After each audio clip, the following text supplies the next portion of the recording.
ഉടമ്പടി ധ്യാനത്തിൻ്റെ ഉദ്ദേശം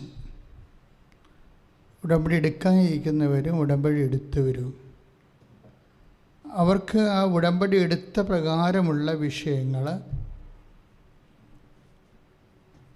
സുവിശേഷത്തിൻ്റെ ഒരു വിചാരധാര, ദ ഗോസ്പൽ റീസൺ അല്ലെങ്കിൽ ഗോസ്പൽ റീസണിങ്, സുവിശേഷം മുന്നോട്ട് വെക്കുന്ന വിശ്വാസികളുടെ മുമ്പിൽ വെക്കുന്ന ഒരു ഡിവൈൻ റീസൺ ഉണ്ട്. നമ്മൾ പറയുന്നൊരു മാനുഷികമായ റീസൺ അല്ലത്. പക്ഷേ എല്ലാ ഡിവൈൻ റീസണും അനുസരിച്ച് ഈ ഉടമ്പടിയെ എങ്ങനെ സമീപിക്കാൻ പറ്റും, ഉടമ്പടി വിഷയങ്ങളെ എങ്ങനെ സമീപിക്കാൻ പറ്റും, ഉടമ്പടി വിഷയങ്ങൾ എന്താണ് ലക്ഷ്യം വെക്കുന്നത്, അങ്ങനെ വളരെ ശ്രദ്ധയോടെ ഇരിക്കേണ്ട. എന്നാൽ അങ്ങനെ ഇരുന്നാൽ പെട്ടെന്ന് നമ്മുടെ ഉടമ്പടി വിഷയത്തിൻ്റെ മേൽ ദൈവിക ഇടപെടലുണ്ടാകുന്ന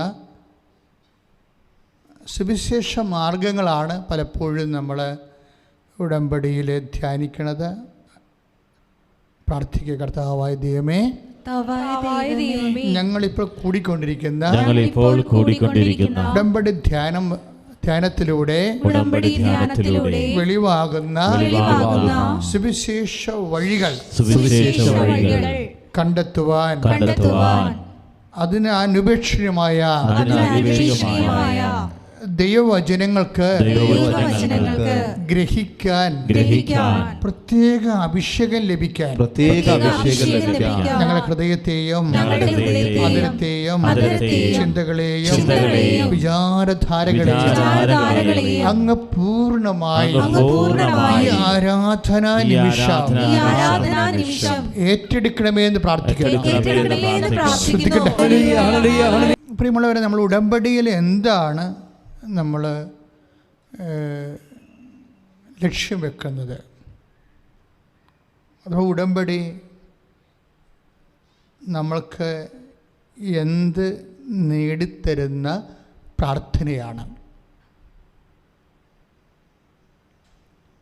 ഒറ്റ വാക്കിൽ പറഞ്ഞാൽ നമുക്കറിയാം, ഉടമ്പടിയും വാഗ്ദാനവുമായിട്ടാണ് ദൈവം കണക്ട് ചെയ്തിരിക്കുന്നത്. ഉടമ്പടിയുടെ കൂടെ തന്നെയാണ് ദൈവം എപ്പോഴും വാഗ്ദാനങ്ങളെക്കുറിച്ച് പറയുന്നത്.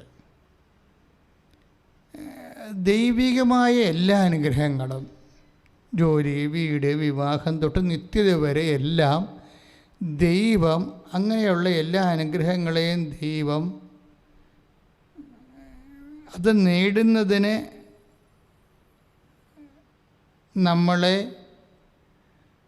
പ്രേരിപ്പിക്കുന്ന രീതിയിൽ ദൈവം അത് സിമ്പിൾ ബ്ലെസ്സിങ്സ് എന്നല്ല പറഞ്ഞിരിക്കുന്നത്. കേവല അനുഗ്രഹങ്ങളല്ല, ദൈവം വാഗ്ദാനങ്ങളാണ്. ദൈവത്തിൽ നിന്ന് നമുക്ക് ലഭിക്കണതെല്ലാം വാഗ്ദാനങ്ങളുടെ അടിസ്ഥാനത്തിലാണ്. ഇപ്പോൾ നമ്മൾ ഗവൺമെൻറ്റിൽ ഒരു അല്ലെങ്കിൽ പഞ്ചായത്തിൽ ഒരു ഉദാഹരണം പറയുകയാണ് ഞാൻ. പഞ്ചായത്തിൽ ഒരു നമ്മുടെ വീട്ടിലുള്ള കുളം അല്ലെങ്കിൽ ഒരു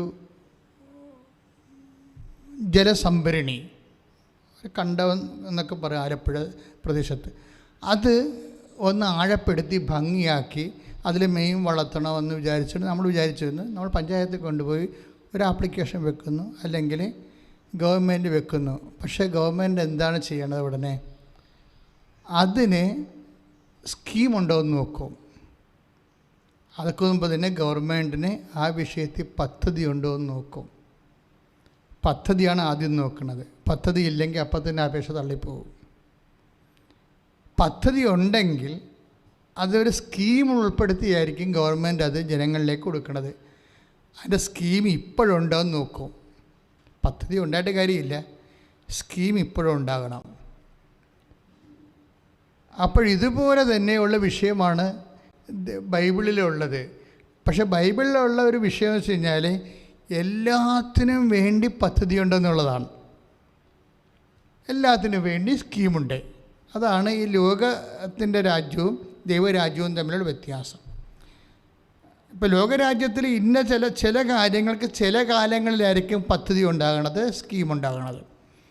ദൈവരാജ്യത്തിൽ എല്ലാ കാര്യങ്ങൾക്കും എല്ലാ കാലങ്ങളിലും സ്കീമുണ്ടാകും. ഈ ഒരു വ്യത്യാസമുണ്ട്. എല്ലാ കാര്യങ്ങൾക്കും സ്കീം ഉണ്ടാകുമെന്ന് പറഞ്ഞാൽ എന്താണെന്ന് അറിയാമോ? ഇപ്പോഴേ റിയ റേച്ചലിൻ്റെ സാക്ഷ്യം കേട്ടാൽ നമ്മൾക്ക് വളരെ സർക്കാസ്റ്റിക്കായിട്ട് തോന്നും. റിയ റേച്ചൽ എന്താ പറയണത്?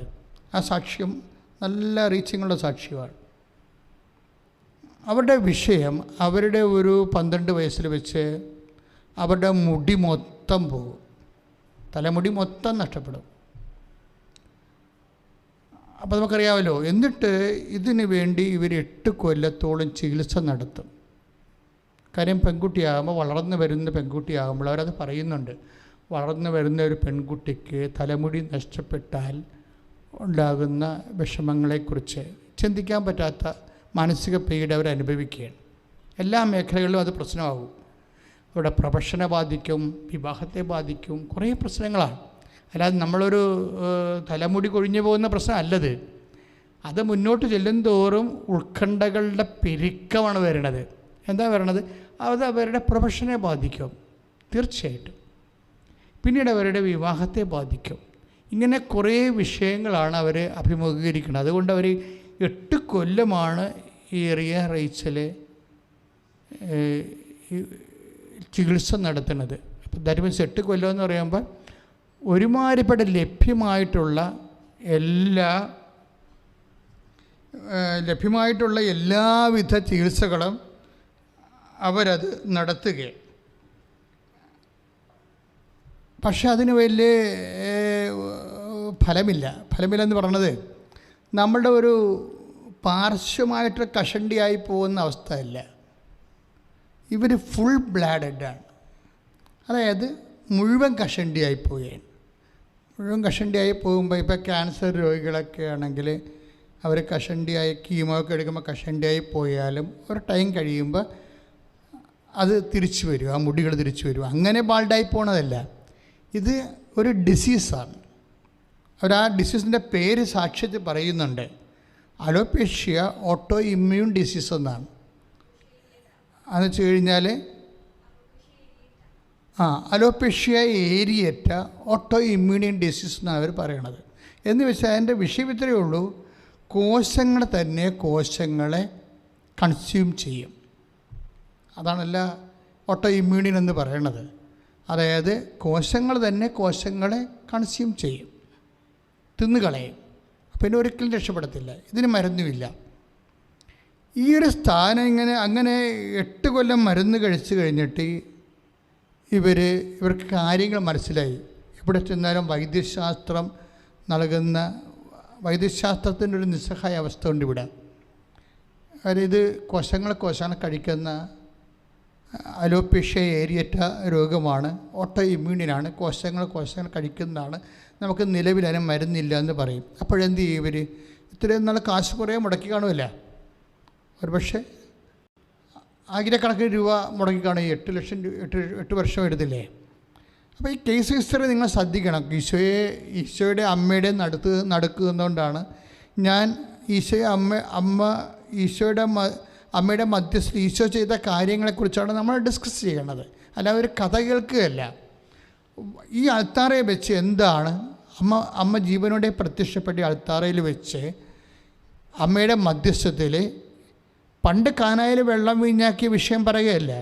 ഇന്ന് ഈശോ ഇപ്പം ഇവിടെ വെച്ച് എന്ത് ചെയ്തതെന്നാണ് ഞാൻ പറയണത്. ഇത് നിങ്ങളുടെ ജീവിതത്തിൽ എന്ത് സംഭവിക്കും? അച്ഛൻ നിങ്ങൾ ശ്രദ്ധിച്ചുകൊണ്ടിരുന്നാൽ മതി. എന്തുകൊണ്ടാണ് നിങ്ങളുടെ ജീവിതത്തിൽ ഇതുപോലെ അത്ഭുതങ്ങൾ സംഭവിക്കാത്തതെന്ന് ചോദിച്ചാൽ അതിന് പല കാരണങ്ങളുണ്ട്. ഞാൻ ആ കാരണങ്ങളെല്ലാം പറയും. ആ കാരണങ്ങളെല്ലാം നിങ്ങൾ ഈ ധ്യാനത്തിലൂടെ റെക്ടിഫൈ ചെയ്താൽ ഇതുപോലെ തന്നെ സെയിം എക്സ്പീരിയൻസ് നമുക്ക് ഏത് സമയത്തും ഉണ്ടാകും. അത്ഭുതങ്ങളൊന്നും അത്ര ഒരു അകലെയല്ല. ശരിക്കും കൃപാസനത്തിൻ്റെ ചാനൽ നിങ്ങൾ സബ്സ്ക്രൈബ് ചെയ്യുമ്പോൾ അറിയാൻ പറ്റും. എല്ലാ ദിവസവും സാക്ഷ്യങ്ങൾ പറയുന്നുണ്ട് ആൾക്കാരെ. ഞാൻ അതിലേക്ക് കടക്കുന്നില്ല. പക്ഷേ എന്താ ഞാൻ ഉദ്ദേശിച്ചതെന്ന് വെച്ച് കഴിഞ്ഞാൽ ഈ അലോപേഷ്യ ഏരിയാറ്റ രോഗത്തിന് മെഡിസിൻ ഇല്ല. അത് കോശങ്ങളെ തിന്നുന്ന രോഗമാണ്. പക്ഷേ ഈ മെഡിസിൻ ഇല്ല എന്നുള്ളത് മനസ്സിലായി കഴിഞ്ഞപ്പോഴേ ഇവരുടെ അമ്മ ഈ റേച്ചലിൻ്റെ അമ്മ, റിയ അമ്മയാണ് ഉടമ്പടി എടുക്കുന്നത്. അവർ ഉടമ്പടി എടുക്കുമ്പോൾ ഞാനിപ്പോഴും ഓർക്കുന്നുണ്ടേ, അവർ പറയുന്ന സാക്ഷ്യം, അതായത് അവരാദ്യം ഈ 6 കാര്യങ്ങൾ നമുക്ക് എഴുതാമല്ലോ. അപ്പോൾ 6 കാര്യങ്ങളിൽ ആദ്യം എഴുതണത് എന്താണെന്ന് അറിയാമോ? എൻ്റെ മകളുടെ തലയിൽ 10 വർഷമായിട്ട്, അതായത് 8 വർഷം മരുന്ന് ഉപയോഗിച്ചു, 2 വർഷം ഒരു മരുന്ന് ഉപയോഗിച്ചിട്ടെന്ന് അവർ പറയുന്നുണ്ട്. മാത്രമല്ല ഈ 8 വർഷം, ഈ 10 വർഷത്തോളം കാലം അവർ വേറെ വിഗ് വാങ്ങിച്ച് വെച്ച് നടക്കുകയാണ്. അതാണ് 8 വർഷം അല്ലെങ്കിൽ 10 വർഷം മുഴുവനും ഈ റിയ ഒരു വിഗ്ഗും വെച്ചാണ് നടക്കുന്നത്. അപ്പോൾ അത് ഇനി ഭാവിയിൽ ഡയറക്റ്റ് വിവാഹത്തിലൊക്കെ ചെല്ലുമ്പോഴൊക്കെ പ്രോബ്ലം ഉള്ളത് കൊണ്ടും പ്രൊഫഷൻ്റെ ജോലി പ്രശ്നങ്ങളൊക്കെ ഉള്ള കാരണം അവളുടെ അമ്മ ഇവിടെ ഉടമ്പടി എടുക്കുമ്പോൾ ആദ്യം വെക്കുന്ന കാര്യം എന്താണ്? എൻ്റെ മകളുടെ തലയിലുള്ള തലമുടിയെല്ലാം തിരിച്ചു വരണമെന്നാണ് ആദ്യം എഴുതി വെക്കണം, മാതാവിനോട് പറയണത്. അപ്പോൾ നിങ്ങളൊരു മനസ്സിലാക്കേണ്ടത്, ഈ 10 വർഷത്തിനുള്ളിൽ ഇവർ വേറെ ഒരിടത്ത് പോയി പ്രാർത്ഥിച്ചിട്ടില്ലേ? അതാണ് ചോദ്യം. ഈ 10 വർഷത്തിനുള്ളിൽ ഇവർ വേറെ ഇതുപോലെയുള്ള പ്രാർത്ഥനാ സങ്കേതങ്ങളിൽ പ്രാർത്ഥിച്ചിട്ടില്ലേ? തീർച്ചയായിട്ടും പ്രാർത്ഥിച്ചിട്ടുണ്ട്. അവർക്ക് ലഭ്യമായ എല്ലാ പ്രാർത്ഥനാ രീതികളും അവർ ഉപയോഗിച്ചിട്ടുണ്ട്. വൈദ്യശാസ്ത്രം മാത്രമല്ല, അതിൻ്റെ ഇരട്ടി പ്രാർത്ഥിച്ചിട്ടുണ്ട്. അവർ പ്രാർത്ഥിച്ച വിഷയങ്ങളെ, പ്രാർത്ഥിച്ച ഇടങ്ങളെക്കുറിച്ച് സംസാരിക്കുന്നത്. എങ്ങനെ ഉടമ്പടി മറ്റ് പ്രാർത്ഥനാ രീതികളിൽ നിന്ന് ഡിഫർ ചെയ്തിരിക്കുന്നുവെന്ന് നമ്മൾ മനസ്സിലാക്കണം. എന്താണ് ഉടമ്പടിക്കുള്ള പ്രത്യേകത? ഈ ഉടമ്പടിയിൽ ഇത് വെക്കുകയും 90 ദിവസം, ഉടമ്പടിയുടെ ഡേറ്റ് എന്ന് പറഞ്ഞാൽ ആദ്യ ഘട്ടം എന്ന് പറയുന്നത് 90ആണ്. അത് വാഗ്ദാന പേടകത്തെ അടിസ്ഥാനപ്പെടുത്തിയുള്ള പഴയ നിയമത്തിൽ ദൈവത്തിൻ്റെ സാന്നിധ്യം വാഗ്ദാന പേടകത്തിൽ കുടികൊള്ളുന്നത്, ആ ദൈവസാന്നിധ്യമാകുന്ന കൃപാസനം, ആ ദൈവവചനം ഉൾക്കൊള്ളുന്ന കൃപാസനം എന്ന് പറയുന്ന സ്വർണ്ണ പേടകം ഒരു അനുഗ്രഹത്തിൻ്റെ ഒരു സ്ഥലത്തിരിക്കുമ്പോൾ 90 ദിവസമാണ് അതിരിക്കുന്നത്. പുതിയ നിയമത്തിൽ വരുമ്പോൾ പരിശുദ്ധ അമ്മയാണ്.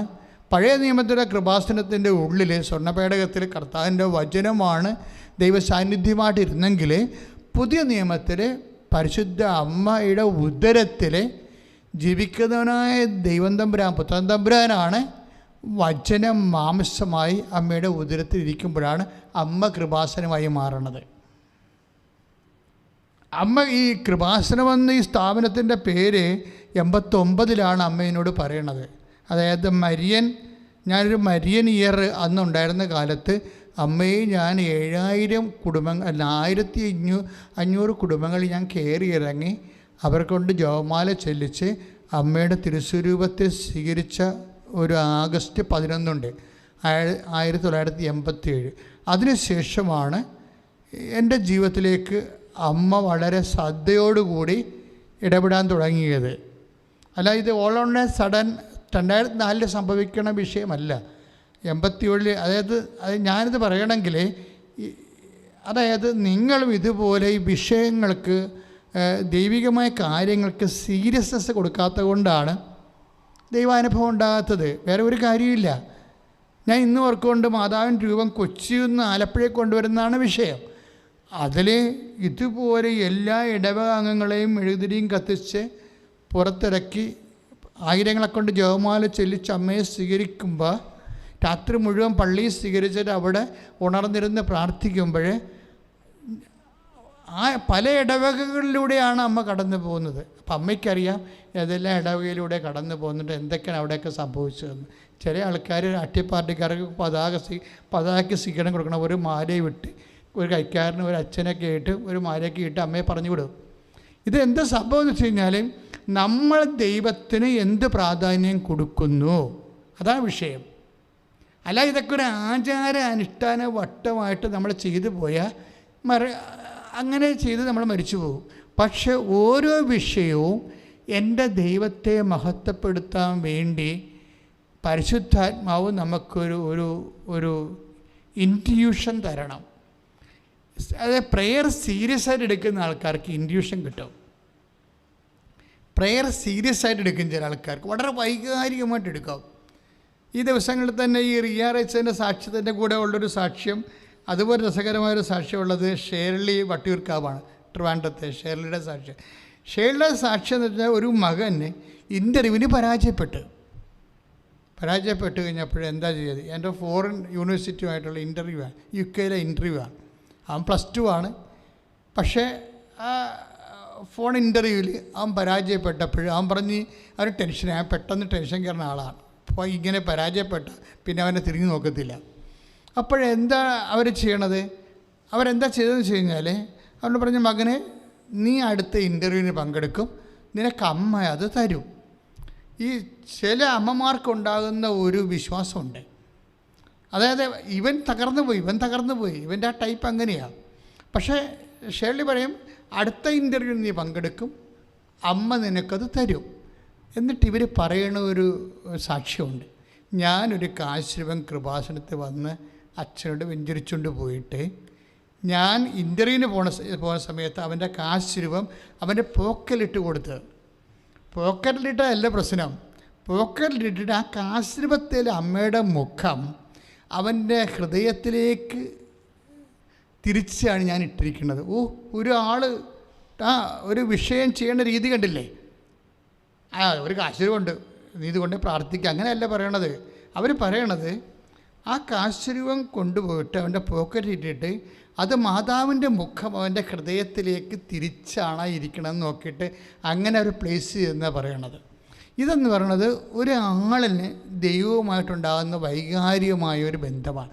വിശ്വാസമെന്ന് പറയുമ്പോൾ എപ്പോഴും എൻ്റെ മക്കൾ ശ്രദ്ധിക്കണം, വിശ്വാസം ഒരിക്കലും കേവല വിശ്വാസമായിട്ട് നിൽക്കത്തില്ല, വർക്കൗട്ട് ചെയ്യത്തില്ല. ഈ കേവല വിശ്വാസത്തിൻ്റെ കൂടെ ദൈവസ്നേഹമുണ്ടാകും, പ്രത്യാശ ഉണ്ടാകും. അപ്പോൾ ഇതെല്ലാം ഇങ്ങനെയാണ് നമ്മൾ വാഗ്ദാനം പ്രാപിക്കണത്. അപ്പോൾ അതിൻ്റെ എങ്ങനെയാണ് വാഗ്ദാനം പ്രാപിക്കണതെന്ന് ഞാൻ പറയുകയാണ്. ഇപ്പോൾ ആദ്യത്തത്, ഇപ്പോൾ റിയ റൈച്ചൻ്റെ വിഷയം എന്താണ്?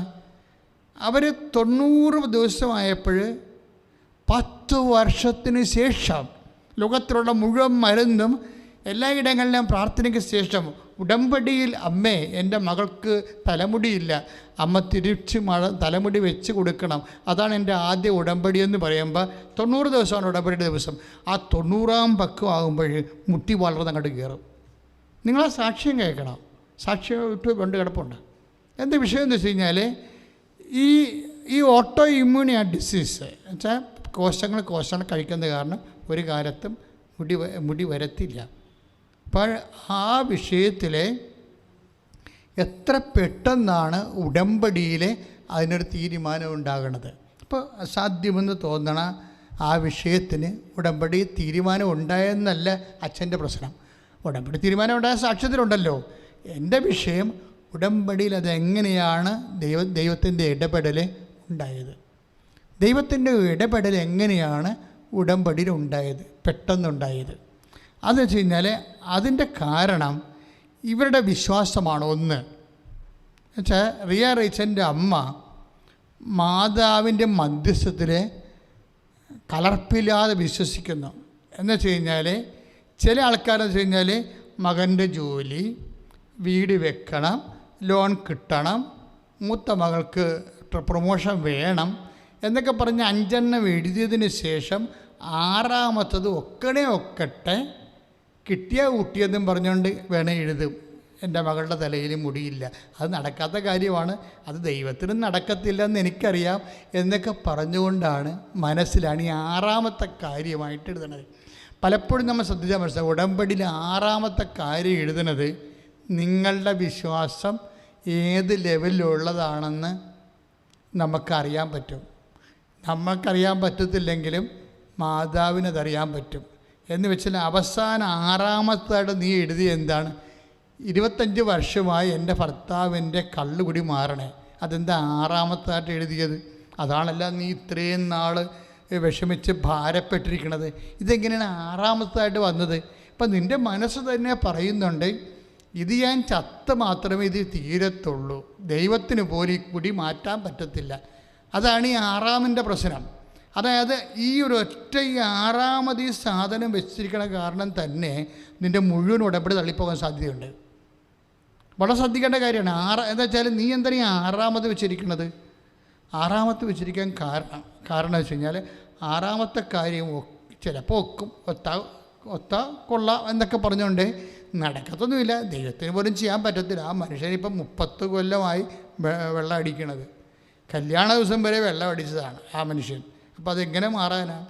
പിന്നെ മാതാവിന് ശക്തി ഉണ്ടെങ്കിൽ മാറട്ടെ. അപ്പം ദൈവത്തിൻ്റെ ശക്തിയെയും പരിപാലനയെയും ചോദ്യം ചെയ്തുകൊണ്ടാണ് പലരും ആറാമത്തെ കാര്യം വെച്ചിരിക്കുന്നത്. പക്ഷേ ഈ ആറാമത്തെ കാര്യം ഇങ്ങനെ ദൈവത്തിൻ്റെ ശക്തിയെ ചോദ്യം ചെയ്ത് വെച്ചിരിക്കുന്ന കാരണം തന്നെ ഉള്ളതെല്ലാം തള്ളിപ്പോകാൻ സാധ്യതയുണ്ട്. അപ്പോൾ ഉടമ്പടി പുതുക്കാൻ വരുമ്പോൾ നിങ്ങൾ ശ്രദ്ധിക്കണം. ഉടമ്പടി പുതുക്കാൻ വരുമ്പോൾ നിങ്ങൾ ശ്രദ്ധിക്കണം. എന്താണ് കാര്യം? നമ്മളെ സംബന്ധിച്ചിടത്തോളം ഒരു മനുഷ്യനുമായിട്ടല്ല നമ്മൾ ഉടമ്പടി ചെയ്യണത്, ദൈവവുമായിട്ടാണ് ഉടമ്പടി ചെയ്യണത്.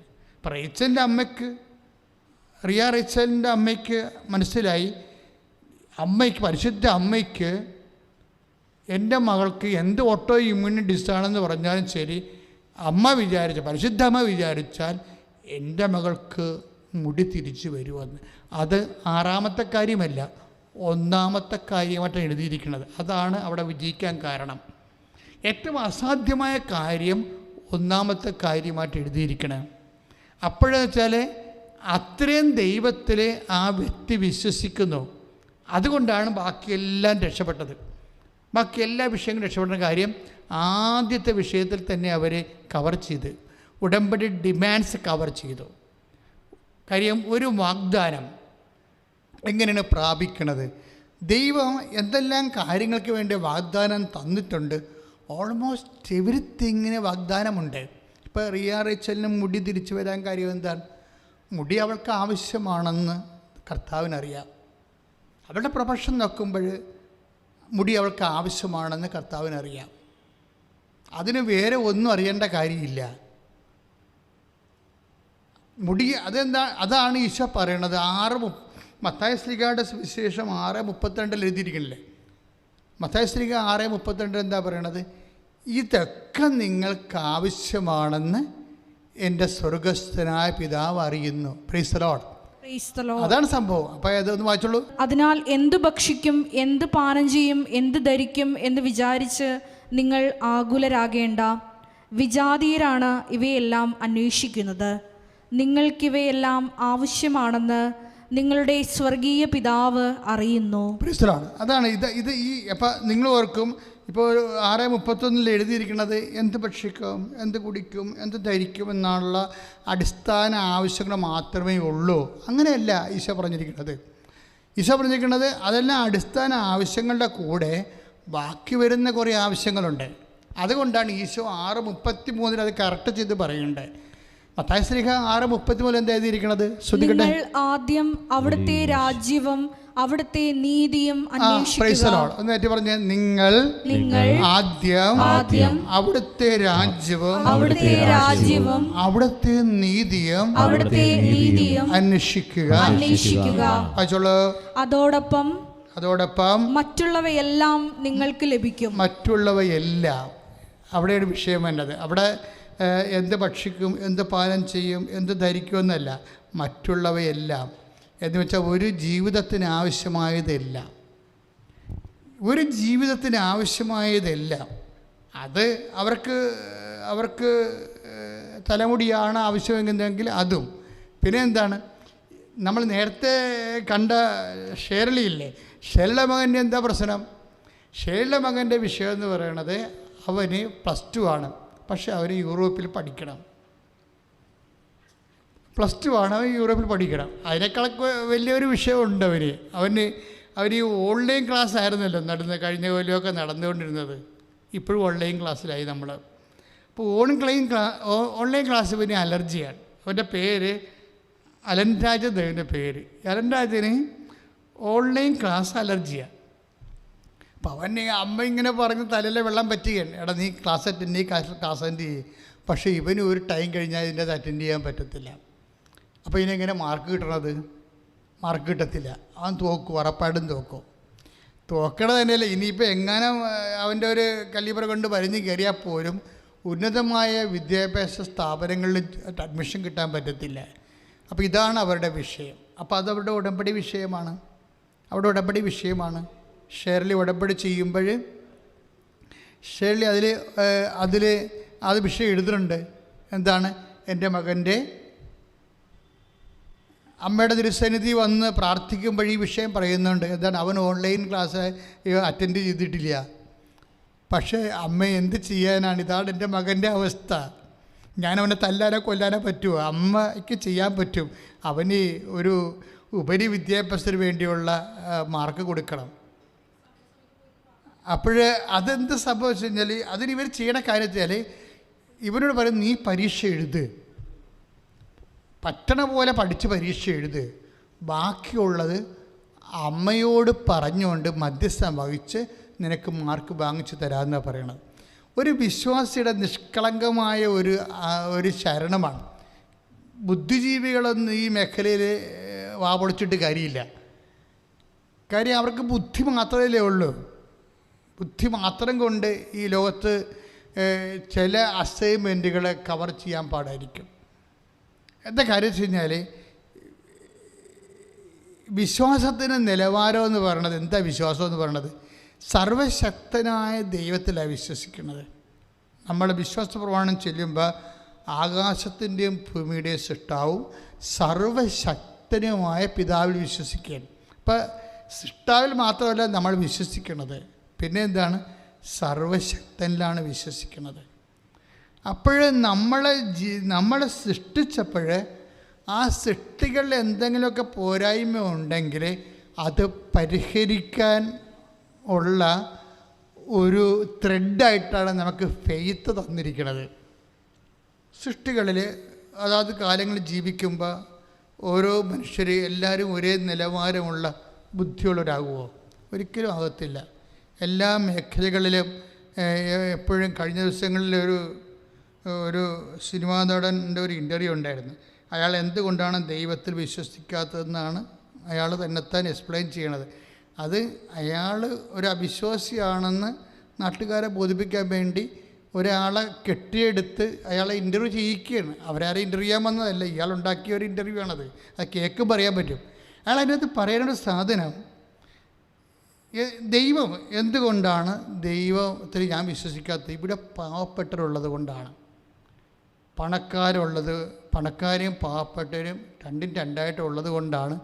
മനുഷ്യൻ ഈക്വൽ അല്ലാത്തത് കൊണ്ടാണെന്നാണ് പുള്ളി പറയുന്നത്. മനുഷ്യൻ ഈക്വൽ അല്ലാത്തത് കൊണ്ടാണ് അങ്ങനെ സംഭവിക്കണമെന്ന്. ഇനി ഒരു രസകരമായ വിഷയത്തിൽ ഇപ്പോൾ ഒരേ തരത്തിൽ ബുദ്ധിയും അതുപോലെ തന്നെ എഡ്യൂക്കേഷനുള്ള ആൾക്കാർക്ക് ഒരേ വരുമാനമാണ് ഇവിടെ കിട്ടുന്നത്? അല്ല.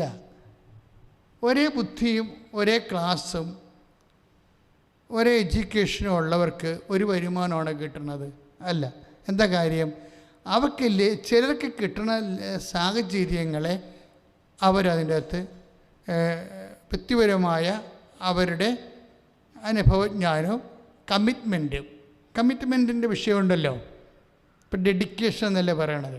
ഇപ്പം ഡെഡിക്കേഷൻ എന്നൊക്കെ പറയണത് പണ്ട് ദൈവവുമായിട്ട് ബന്ധപ്പെട്ടൊരു വാക്കായിരുന്നു ഡെഡിക്കേഷൻ, ഡിവോട്ടി എന്നൊക്കെ പറയുന്നത്. ഇന്ന് ഒരു സ്ത്രീ ഏതെങ്കിലും തരത്തിൽ ഒരു ഫിസിക്കലായിട്ട് ഒരു നഗ്നതയൊക്കെ കാട്ടി അഭിനയിക്കേണ്ട റോള് കൊടുത്താൽ അതങ്ങനെ വളരെ സുന്ദരമായ രീതിയിൽ അഭിനയിച്ചു കഴിഞ്ഞാൽ സംവിധാനം എന്താ പറയണത്? അവർ ഭയങ്കര ഡെഡിക്കേറ്റഡ് ആണെന്ന് പറയും.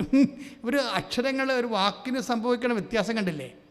ഒരു ഡെഡിക്കേഷൻ എന്ന് പറഞ്ഞ ദൈവികമായൊരു വാക്ക് ഇന്ന് ഉപയോഗിക്കുമ്പോൾ വരുമ്പോൾ അവർ ഭയങ്കര ഡെഡിക്കേറ്റഡ് അഭിനയിക്കുന്നത്. ഡെഡിക്കേറ്റഡ് അഭിനയിക്കുന്നത് എന്തിനാണ്? അപ്പോൾ ഇതുപോലെ ഈ ഡെഡിക്കേഷൻ ഒരു വിഷയമാണ്. എത്ര ബുദ്ധി ഈക്വലായാലും ശരി, ഡെഡിക്കേഷൻ എന്ന് വെച്ച് കഴിഞ്ഞാൽ അർപ്പണം, ആ വിഷയത്തെ അർപ്പണം വരുമ്പോൾ തന്നെ അർപ്പണം ഉള്ളവരുണ്ടാകും. ചിലർക്ക് ഉറങ്ങാൻ എനിക്കിഷ്ടം, ചില ആൾക്കാർക്ക് അത് എഴുന്നേറ്റിരുന്ന് വർക്ക് ചെയ്യാൻ എനിക്കിഷ്ടം. ആരായിരിക്കും രക്ഷപ്പെടുന്നത്? വർക്ക് ചെയ്യുന്നതിനായിരിക്കും രക്ഷപ്പെടുന്നത്. അപ്പോൾ ഡെഡിക്കേഷൻ ഒരു വിഷയമാണ്. അപ്പോൾ ദൈവത്തെക്കാളുപരി ദൈവം എല്ലാവരെയും അനുഗ്രഹിക്കുമ്പോൾ ഓരോരുത്തരും പിന്നെ ബൈബിൾ അനുസരിച്ചിട്ട് ആരാണ് സന്തോഷവാനെന്ന് നമുക്ക് പറയാൻ പറ്റത്തില്ലല്ലോ. ആരാണ് സന്തോഷവാൻ, ആരാണ് ആനന്ദം അനുഭവിക്കുന്നത്? എല്ലാ സമയത്തും നല്ല ആഹാരങ്ങൾ കിട്ടി നല്ല യാത്രകൾ ചെയ്യുന്ന ആൾക്കാരാണ് സന്തോഷവാൻ. അത് തൻ്റെ അധ്വാനം കൊണ്ട് കുടുംബത്തെ പുലർത്തി ഉള്ള ആഹാരം രുചികരമായിട്ട് കഴിക്കുന്നയാളാണ് സന്തോഷവാൻ. നമുക്ക് പറയാൻ പറ്റത്തില്ല, അതെല്ലാം സബ്ജക്റ്റീവ് കേസാണ്. പക്ഷെ നമ്മൾ പുറത്തു നിന്ന് നോക്കുമ്പോൾ അയാൾക്ക് അത്രയും വിഭവങ്ങളില്ല. പക്ഷെ നല്ല വിഭവങ്ങളുള്ള ആൾക്കാർക്ക് ദൈവാനുഗ്രഹം കൂടുതൽ, വിഭവമില്ലാത്തവർക്ക് കുറവെന്നൊക്കെ പറയണത് അത് തന്നെയല്ലേ ഏറ്റവും ഐക്യം എന്ന് പറയണത്. നിങ്ങളെ വിഭവം കുറവുള്ള ആൾക്കാരുടെ ജീവിതമെന്ന് നോക്കിയവരോട് ചോദിക്കണം, അവർ വളരെയേറെ ഹാപ്പിയാണ്. ഞാൻ എപ്പോഴും ഓർക്കുന്ന എൻ്റെ ജീവചരിത്രത്തിൽ എഴുതിയിട്ടൊരു കഥയുണ്ട്, കഥയല്ല ശരിക്കും. അപ്പോൾ അന്ന് പോലെ ഞാൻ ശരിക്കും, അതായത് ഞാൻ സെമിനാരി പഠിക്കുമ്പോൾ ഞങ്ങൾക്ക് ലേബർ ഫോം എന്നും പറഞ്ഞൊരു സംഭവമുണ്ട്. ലേബർ ഫോം വെച്ചാൽ ഈ സോഷ്യൽ അവയർനെസ്സിന് വേണ്ടിയും അവൻ്റെ സാമൂഹ്യ വികസനത്തിന് വേണ്ടി പ്രവർത്തിക്കുന്ന ഒരു സംഘടനയാണ്. ഞാനൊരിക്കൽ അതിൻ്റെ സെക്രട്ടറി ആയിരുന്നു. അപ്പോഴേ ഞങ്ങളെ പ്രസിഡൻറ്റും സെക്രട്ടറിയും അതുപോലെ തന്നെയൊക്കെ ഞങ്ങളിങ്ങനെ പാവപ്പെട്ടവരുടെ സോക്കോൾഡ് അങ്ങനെയുള്ള ഭവനങ്ങളിലേക്ക് നമ്മളിപ്പോൾ ചേരി എന്നൊക്കെ പറയണത് ഇന്നത്തെ സമയത്ത് അങ്ങനെ സബ്സ്റ്റാൻഡേർഡ് വാക്കുകൾ അങ്ങനെ ഉപയോഗിക്കാൻ പാടില്ല. അപ്പം അന്നത്തെ കാലത്ത് ആ വാക്കിന് ചേരുതെന്ന് തന്നെയായിരുന്നു അർത്ഥം. അപ്പോൾ ഞങ്ങൾ അങ്ങനെയുള്ള സ്ഥലങ്ങളിൽ, ആലുവയിൽ അങ്ങനെയുള്ള സ്ഥലങ്ങളിൽ പോയി. അപ്പോൾ ഒരു ദിവസം ഒരു വീട്ടിൽ ചെന്നപ്പോൾ അവിടുത്തെ അപ്പൂപ്പനാണ് ഒരു തെങ്ങും തടി, 2 തെങ്ങും തടി വെച്ച് ആണ്, കട്ടിലില്ല, തെങ്ങും തടിയിൽ എന്തോ ഒരു കയറ്റ് പായക്കിട്ട് മേലെ പായ വെച്ച് കിടക്കുകയാണ്. അപ്പോൾ ഞങ്ങൾക്ക് ഭയങ്കര സങ്കടം തോന്നി. എന്താ കാര്യം? ഞങ്ങൾ കട്ടിലിലാണ് കിടക്കണത്. അപ്പോൾ കട്ടിലെ കൊതുക് വരെയൊക്കെയുണ്ട്. അപ്പോൾ അവന് കൊതുക് വരെയില്ല, അതിന് പകരം എന്തെങ്കിലുമൊക്കെ ചകിരിയൊക്കെ വെച്ച് പോക്കുന്ന പരിപാടിയാണ്, അത് പുറത്താണ്. അപ്പോൾ ഞങ്ങളവർക്ക് ദൈവം ഇത് എങ്ങനെ നരകം പിടിച്ച് എന്തൊരു ജീവിതം, ഈ അപ്പാപ്പന് നമുക്കൊരു കട്ടിൽ വാങ്ങിച്ചു കൊടുക്കാം. ഇപ്പോൾ ഈ ശിശുയുടെ മുമ്പിൽ നിന്നല്ലേ ഇതൊക്കെ പറയണത്. ഇപ്പോൾ അതായത് ഞങ്ങൾ വന്നിട്ട് എന്ത് ചെയ്യും, ഞങ്ങൾക്കന്നൊരു വരുമാനം ഇല്ലല്ലോ. അപ്പോൾ ഞങ്ങളുടെ ഈ ലേബർ ഫാമിലുള്ള ആൾക്കാരെല്ലാം ഇട്ടുകൂട്ടി 10 രൂപ 20 രൂപയൊക്കെ എടുത്തിട്ട് ഞങ്ങളുടെ സെമിനാരി കാർപ്പൻറ്ററിനെ പോയി കണ്ട്. കാര്യം സെമിനാരി എപ്പോഴും 2 കാർപ്പൻറ്റേഴ്സ് സ്ഥിരം ഉണ്ടാവും. അപ്പോൾ അവരോട് പറഞ്ഞ ആ ചേട്ടൻ ഞങ്ങളോട് ബന്ധമുള്ളതുകൊണ്ട് ചേട്ടൻ ഞങ്ങൾ കുറച്ച് കാശ് തരാം, സെമിനാരിയിൽ നിന്ന് പ്രൊക്രേറ്റർ അച്ഛനോട് തടി അനുഭവിപ്പിച്ച് തരാം, ഒരു കട്ടിലുണ്ടാക്കി തരണമെന്ന് പറഞ്ഞു. അപ്പോഴുടനെ അപ്പോൾ ആ ചേട്ടൻ കാർപ്പൻറ്റർ പറഞ്ഞു ഓക്കെ, പക്ഷേ ഈ ടൈമിന് പറ്റില്ല, 5 മണി വരെ എനിക്ക് വർക്കുള്ളതാണ് ഇവിടെ. 5 മണി കഴിഞ്ഞിട്ട് ഞാൻ എല്ലാ ദിവസവും ഒരു 15 മിനിറ്റ് വീതം നിങ്ങളുടെ വർക്ക് ചെയ്യാം. ഉടനെ തരാൻ പറ്റത്തില്ല, കാര്യം ഞാൻ രാവിലെ മുതൽ നമുക്ക് മനസ്സിലാവും, രാവിലെ 8 മണിക്ക് വരുന്ന ആളാണ് 5 മണിക്കാണ് പോണത്. പിന്നെ നമ്മുടെ വർക്ക് എക്സ്ട്രാ വർക്കാണ്. അപ്പം അങ്ങനെ വരുമ്പോൾ ഒരു ബുദ്ധിമുട്ടുണ്ട്. അപ്പം 10 മിനിറ്റ് 15 മിനിറ്റ് 20 മിനിറ്റൊക്കെ ആയിട്ട് ആ മനുഷ്യൻ 1 മാസം കൊണ്ട് ഞങ്ങൾക്ക് കട്ടിലുണ്ടാക്കി തന്നു. അപ്പം ഞങ്ങൾക്കാണെങ്കിൽ ഭയങ്കര സന്തോഷം. കാര്യം ഈ കട്ടിൽ ഞങ്ങളൊരു ശനിയാഴ്ച ആഘോഷമായിട്ട് ഈ 6 പേരും കൂടി ചുമന്നുകൊണ്ട് ചേരിപ്പോവും. കട്ടിലാണ്, വലിയ സംഭവമല്ലേ. അപ്പം അത് ചുവന്നുകൊണ്ട് ചേരി ചെന്ന് ഈ കട്ടിലിട്ട് കൊടുത്ത് പാപ്പന്. അപ്പം ഞങ്ങളെ സംബന്ധിച്ചിടത്തോളം ഞങ്ങളേണ്ട വലിയ ഒരു കാര്യം ഞങ്ങളുടെ ജീവിതത്തിൽ നടന്ന പോലെയാണ്. കാര്യം ഏറ്റവും വലിയൊരു സൽപ്രവൃത്തി നമ്മൾ ചെയ്ത പോലെ അതിൻ്റെ എല്ലാ ത്യാഗവും അനുഭവിച്ചാണ് ചെയ്യണത്. എല്ലാ ത്യാഗവും, കാര്യം ഞങ്ങളുടെ കയ്യിലും കാശില്ല, ഇത്ര പേര് ത്യാഗം അനുഭവിച്ചു, ആ കാർപ്പൻറ്ററും ത്യാഗം അനുഭവിച്ചു. അപ്പോൾ ഇത് ഇങ്ങനെ കൊണ്ടുപോയി കട്ടിൽ കൊടുത്ത് ഞങ്ങൾ മേടിക്കാനുള്ള കാശും കൊടുത്ത് അപ്പാപ്പന് അവരുടെ സന്തോഷമായിട്ട് പോകുന്നു. അവർ നന്ദിയൊക്കെ പറഞ്ഞ്. അപ്പോൾ ഞാൻ ഒരു മാസം കഴിഞ്ഞപ്പോൾ വീണ്ടും ഞങ്ങൾ ആ ചേരിച്ചത്. അപ്പോൾ നമുക്ക് നമ്മുടെ പപ്പനെ കാണാൻ പോകണ്ടേ എന്ന് വിചാരിച്ചു, അങ്ങനെ പോവാം. അപ്പോൾ പപ്പന് സന്തോഷമാവില്ല, വേറെ ഒന്നുമില്ല, ആ മുഖത്തൊരു ചിരി കാണണം. നമ്മൾ വേറെ ഒന്നും ഉദ്ദേശിച്ച് പോകണമല്ല, ആ മുഖത്തൊരു ചിരി കാണുമ്പോൾ നമുക്കൊരു സന്തോഷം, ആശ്വാസം, ഒരു സംതൃപ്തി, അതാണ് ഉദ്ദേശിക്കണത് അന്നത്തെ. അപ്പോഴേ ഞങ്ങൾ ചെല്ലുമ്പോൾ കട്ടിൽ കാണാനില്ല. അപ്പോൾ ഞങ്ങളുടെ മുഖം ആപ്പാടെ വിളറി. അപ്പോൾ ഞങ്ങൾ ചോദിച്ച് നിങ്ങളുടെ കട്ടിലെന്തി? അപ്പോൾ അവരാരും മിണ്ടണില്ല, ഞങ്ങൾക്ക് കട്ടിലില്ല. അപ്പോഴേ പറഞ്ഞ്, അപ്പോൾ ഞങ്ങൾ ഷമ്മാശന്മാരാണ്, ഷമ്മാശ അതേ കട്ടിലെ കിടന്നിട്ട് അപ്പാപ്പന് ഉറക്കമില്ല. അതാണ് പ്രശ്നം. ആ കട്ടിലെ കിടന്നിട്ട് ഉറക്കം സത്യമായിട്ട് നടന്ന കാര്യമാണ്. അവർക്ക് അപ്പാപ്പന് ഉറങ്ങാൻ പറ്റണില്ല. പിന്നെ എന്ത് ചെയ്ത്, പിന്നെ എടുത്ത് പുറത്തിട്ട് അപ്പനെ താഴെ കിടത്തിക്കൊണ്ട് മറ്റുള്ളവരെ ഇങ്ങനെ കട്ടിലൊക്കെ കിടക്കണം എന്ന് വിചാരിച്ചുകൊണ്ട് അവരെ പുറത്തിട്ട് ആ കട്ടിൽ കൊടുത്ത് കാശ് പിടിച്ചു. കട്ടിൽ കൊടുത്തവർ കാശ് മേടിച്ചു.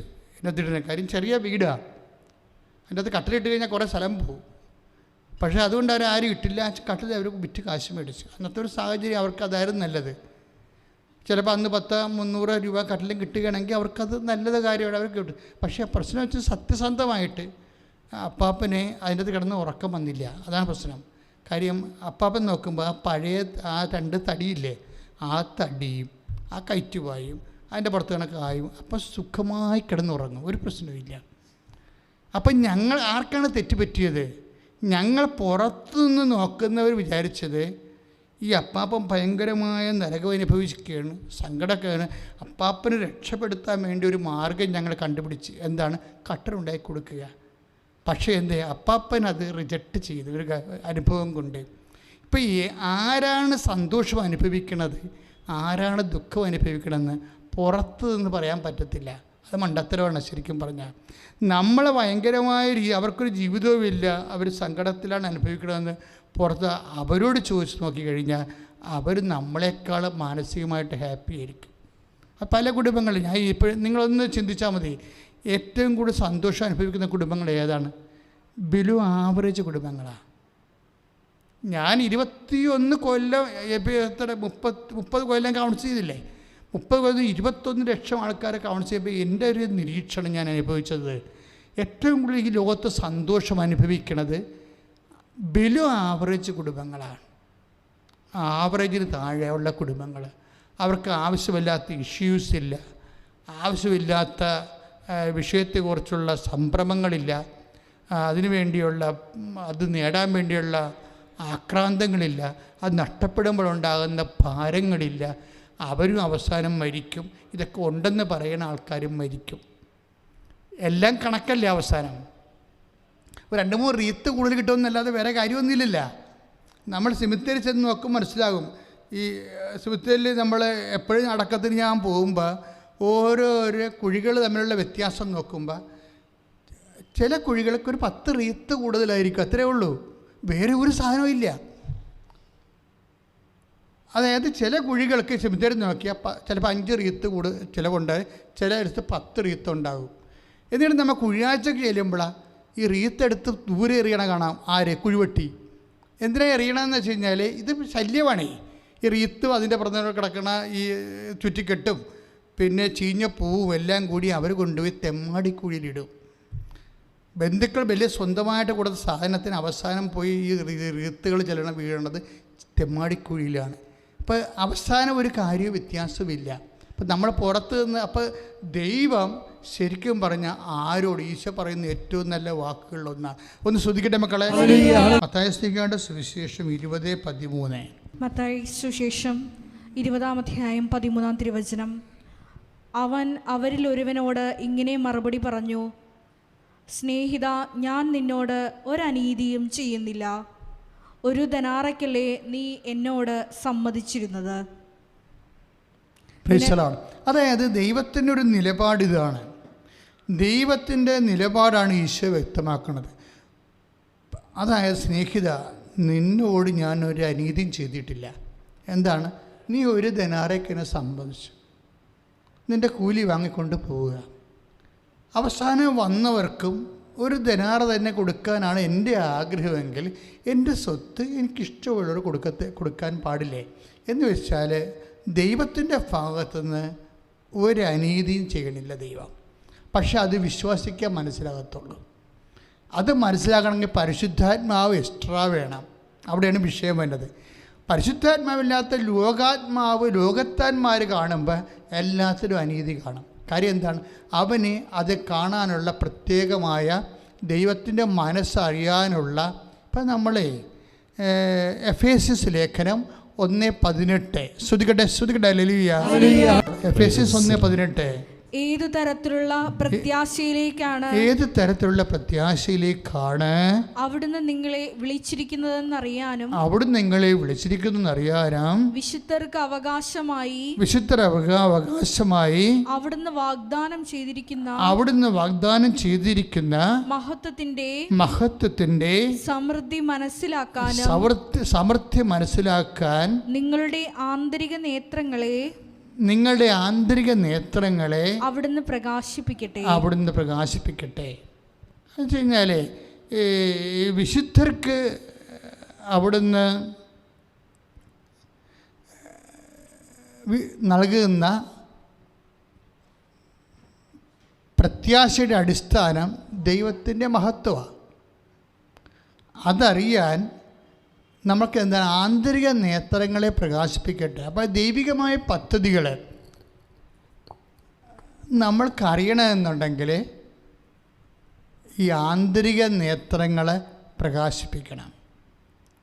അതായത് ആന്തരിക നേത്രങ്ങളെ പ്രകാശിപ്പിക്കുന്നത് പരിശുദ്ധാത്മാവാണ്. ഇപ്പോൾ പരിശുദ്ധാത്മാവിലാണ്. ഇപ്പോൾ പരിശുദ്ധാത്മാവ് നിറയുമ്പോഴാണ് ദൈവം നീതിമാനാണെന്നുള്ള കാര്യവും നമുക്ക് മനസ്സിലാവുന്നത്. പിന്നെ എന്ത് ചെയ്യും?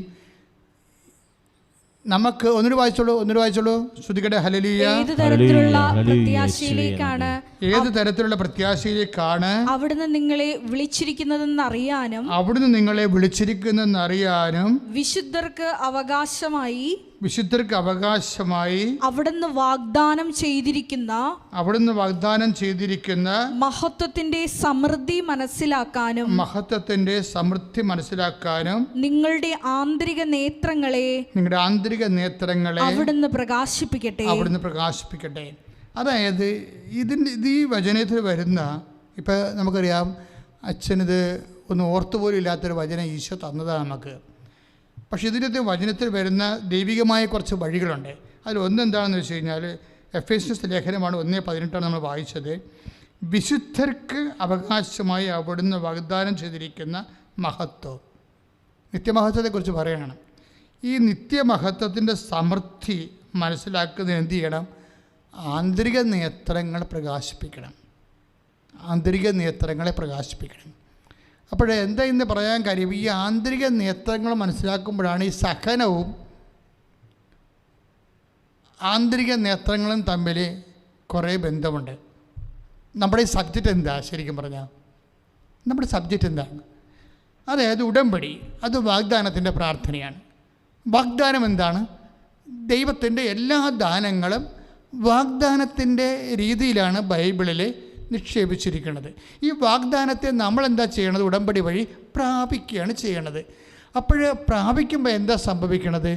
ഈ വാഗ്ദാനം പ്രാപിക്കാൻ എന്ത് വേണം? വാഗ്ദാനം പ്രാപിക്കാൻ കുറച്ച് കഷ്ടപ്പാടുകൾ കൂടി വേണം. വിശ്വാസം വേണം. വാഗ്ദാനം പ്രാപിക്കാൻ വിശ്വാസം വേണം. പിന്നെന്ത് വേണം? പ്രത്യാശ വേണം, ദൈവസ്നേഹം വേണം. പക്ഷേ ഇത് മൂന്നും പോരെ, ഇച്ചിരി കഷ്ടപ്പാട് കൂടി വേണം. പിടിയോ? ഇത് വളരെ ശ്രദ്ധിച്ച് ഉടമ്പടിയുടെ വിദ്യാർത്ഥികളെ, ഉടമ്പടി എടുത്തിരിക്കുന്നവർ, ഉടമ്പടി പഠിക്കാനുള്ളവർ ശ്രദ്ധിക്കണം. അതായത് വാഗ്ദാന രൂപത്തിലാണ് ദൈവം എല്ലാം ബൈബിളിൽ നിക്ഷേപിച്ചിരിക്കുന്നത്. ഉടമ്പടിയിൽ നമ്മൾ ഉടമ്പടി എടുക്കുമ്പോൾ വാഗ്ദാനം പ്രാപിക്കുകയാണ് ചെയ്യണത്. കാര്യം ഉടമ്പടി എപ്പോഴും ഒരു ചൊല്ലണ പ്രാർത്ഥനയല്ല, ചെയ്യണ പ്രാർത്ഥനയാണ്. തന്നെയല്ല, ഉടമ്പടി ഒരു പദ്ധതി പ്രാർത്ഥനയാണ്. അതൊരു പദ്ധതിയാണ്, ദൈവികമായ പദ്ധതി. ആ പദ്ധതി നമ്മൾ അതിൽ ഭാഗഭാക്കാകുകയാണ് ചെയ്യണത് ഉടമ്പടി വഴി. പക്ഷേ ഉടമ്പടിയിൽ എന്ത് ചെയ്യും? ഇപ്പം പരിശുദ്ധ അമ്മയെ കണ്ടപ്പോൾ എലിസബത്ത്, പ്രഗ്നൻ്റ് ആയിട്ടുള്ള പരിശുദ്ധ അമ്മയാണ് എലിസബത്ത് കണ്ടത്, അല്ലേ? ഗർഭവതിയായ പരിശുദ്ധ അമ്മയാണ് എലിസബത്ത് കണ്ടത്. പക്ഷേ അമ്മയ്ക്ക് പോലും താൻ ഗർഭവതിയാണെന്ന് അറിയത്തില്ല, ഇല്ലേ? അമ്മ കടലാസൊക്കെ ഇട്ട് നോക്കിയിട്ടാണ് പോണത് എലിസബത്തിൻ്റെ വീട്ടിലേക്ക്. അല്ല, അമ്മയ്ക്ക് അറിയത്തില്ല അവർ പ്രഗ്നൻ്റ് ആണെന്നുള്ള കാര്യം. മംഗളവാർത്തയ്ക്ക് അവർ ഫിയത്ത് പറഞ്ഞു എന്ന് മാത്രമേ അറിയത്തുള്ളൂ. അപ്പൻ്റെ ഭാഗത്തുനിന്ന് എന്തൊരു നടപടിക്രമം ഉണ്ടായാലും അത് ഏറ്റെടുക്കാൻ ഏതറ്റം വരെ പോകാനും ഇതാ കർത്താവിൻ്റെ ദാസി, സെർവൻ്റ് എന്ന് പറഞ്ഞിട്ടാണ് അവർ ആ ഉടമ്പടി ചെയ്യണത്. ഒരു പക്ഷേ ഏറ്റവും നല്ല ഉടമ്പടി അതാണ്. അവർ സെർവൻ്റാണ് ഞാൻ എന്ന് പറഞ്ഞ് അമ്മ സമർപ്പണം ചെയ്യണതും ആ അപ്പൻ്റെ വാഗ്ദാനം, മംഗളവാർത്തയിലൂടെ നൽകുന്ന വലിയ വാഗ്ദാനമുണ്ട്. ഇത് പ്രാപിക്കാൻ വേണ്ടി ഞാനൊരു സെർവൻ്റാണെന്നാണ് അമ്മ പറഞ്ഞത്. അപ്പോൾ സെർവൻ്റ് ആകുന്നതിലൂടെയും ഉടമ്പടി പ്രാപിക്കാൻ പറ്റും. ഇത് താഴ്ന്നു വരണവരുടെ ദൈവഹിതം എങ്ങനെ സെർവൻ്റ് ആകുമ്പോൾ ചുമ്മാ സെർവൻ്റൊന്നും ആകാൻ പറ്റത്തില്ല. ചുമ്മാ സെർവൻ്റ് ആകുമ്പോൾ സ്വാഭാവികമായിട്ടും വാഗ്ദാനം, അമ്മയുടെ ഒരു മെത്തേഡ് അതാണ്. വാഗ്ദാനം പ്രാപിക്കാൻ ഞാൻ സെർവൻ്റ് ആയിക്കൊള്ളാം എന്നാണ് അമ്മ പറയണത്. ബൈബിളിലെ സെർവൻ്റ് എന്ന് പറഞ്ഞാൽ സഫറിങ് സെർവൻ്റാണ്, സഹനദാസിയാണ്.